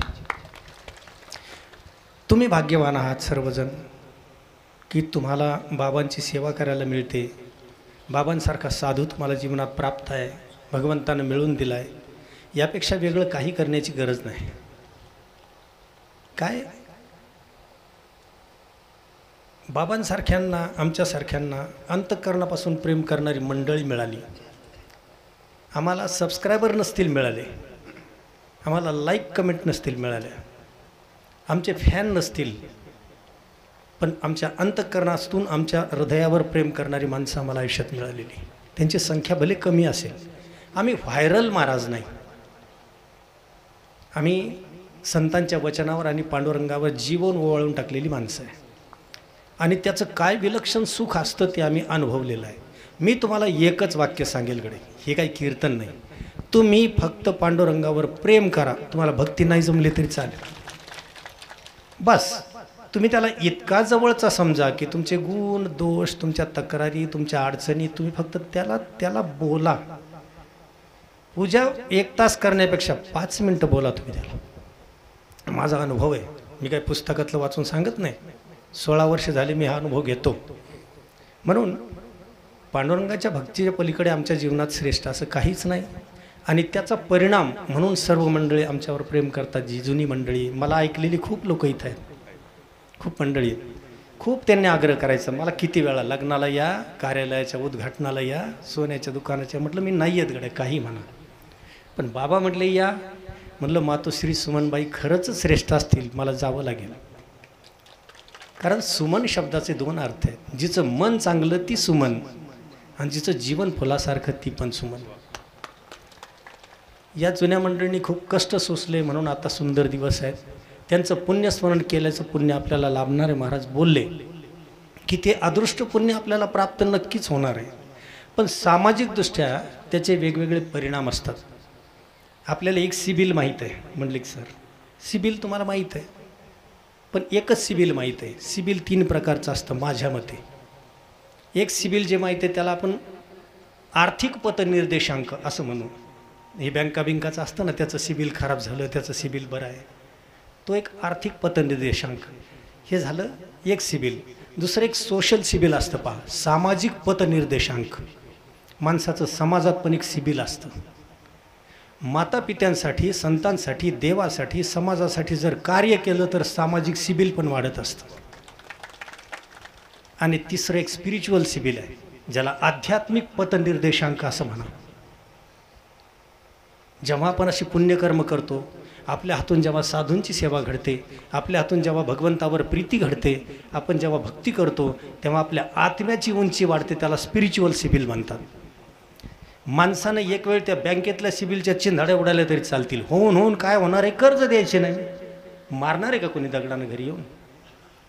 बँकेतलं सिबिल बिघडलं तरी चालेल, हरकत नाही, पण सामाजिक सिबिल आणि आध्यात्मिक सिबिल हे उंचावण्यासाठी असे कार्यक्रम नेहमी केली पाहिजे. ध्यानात ठेवा.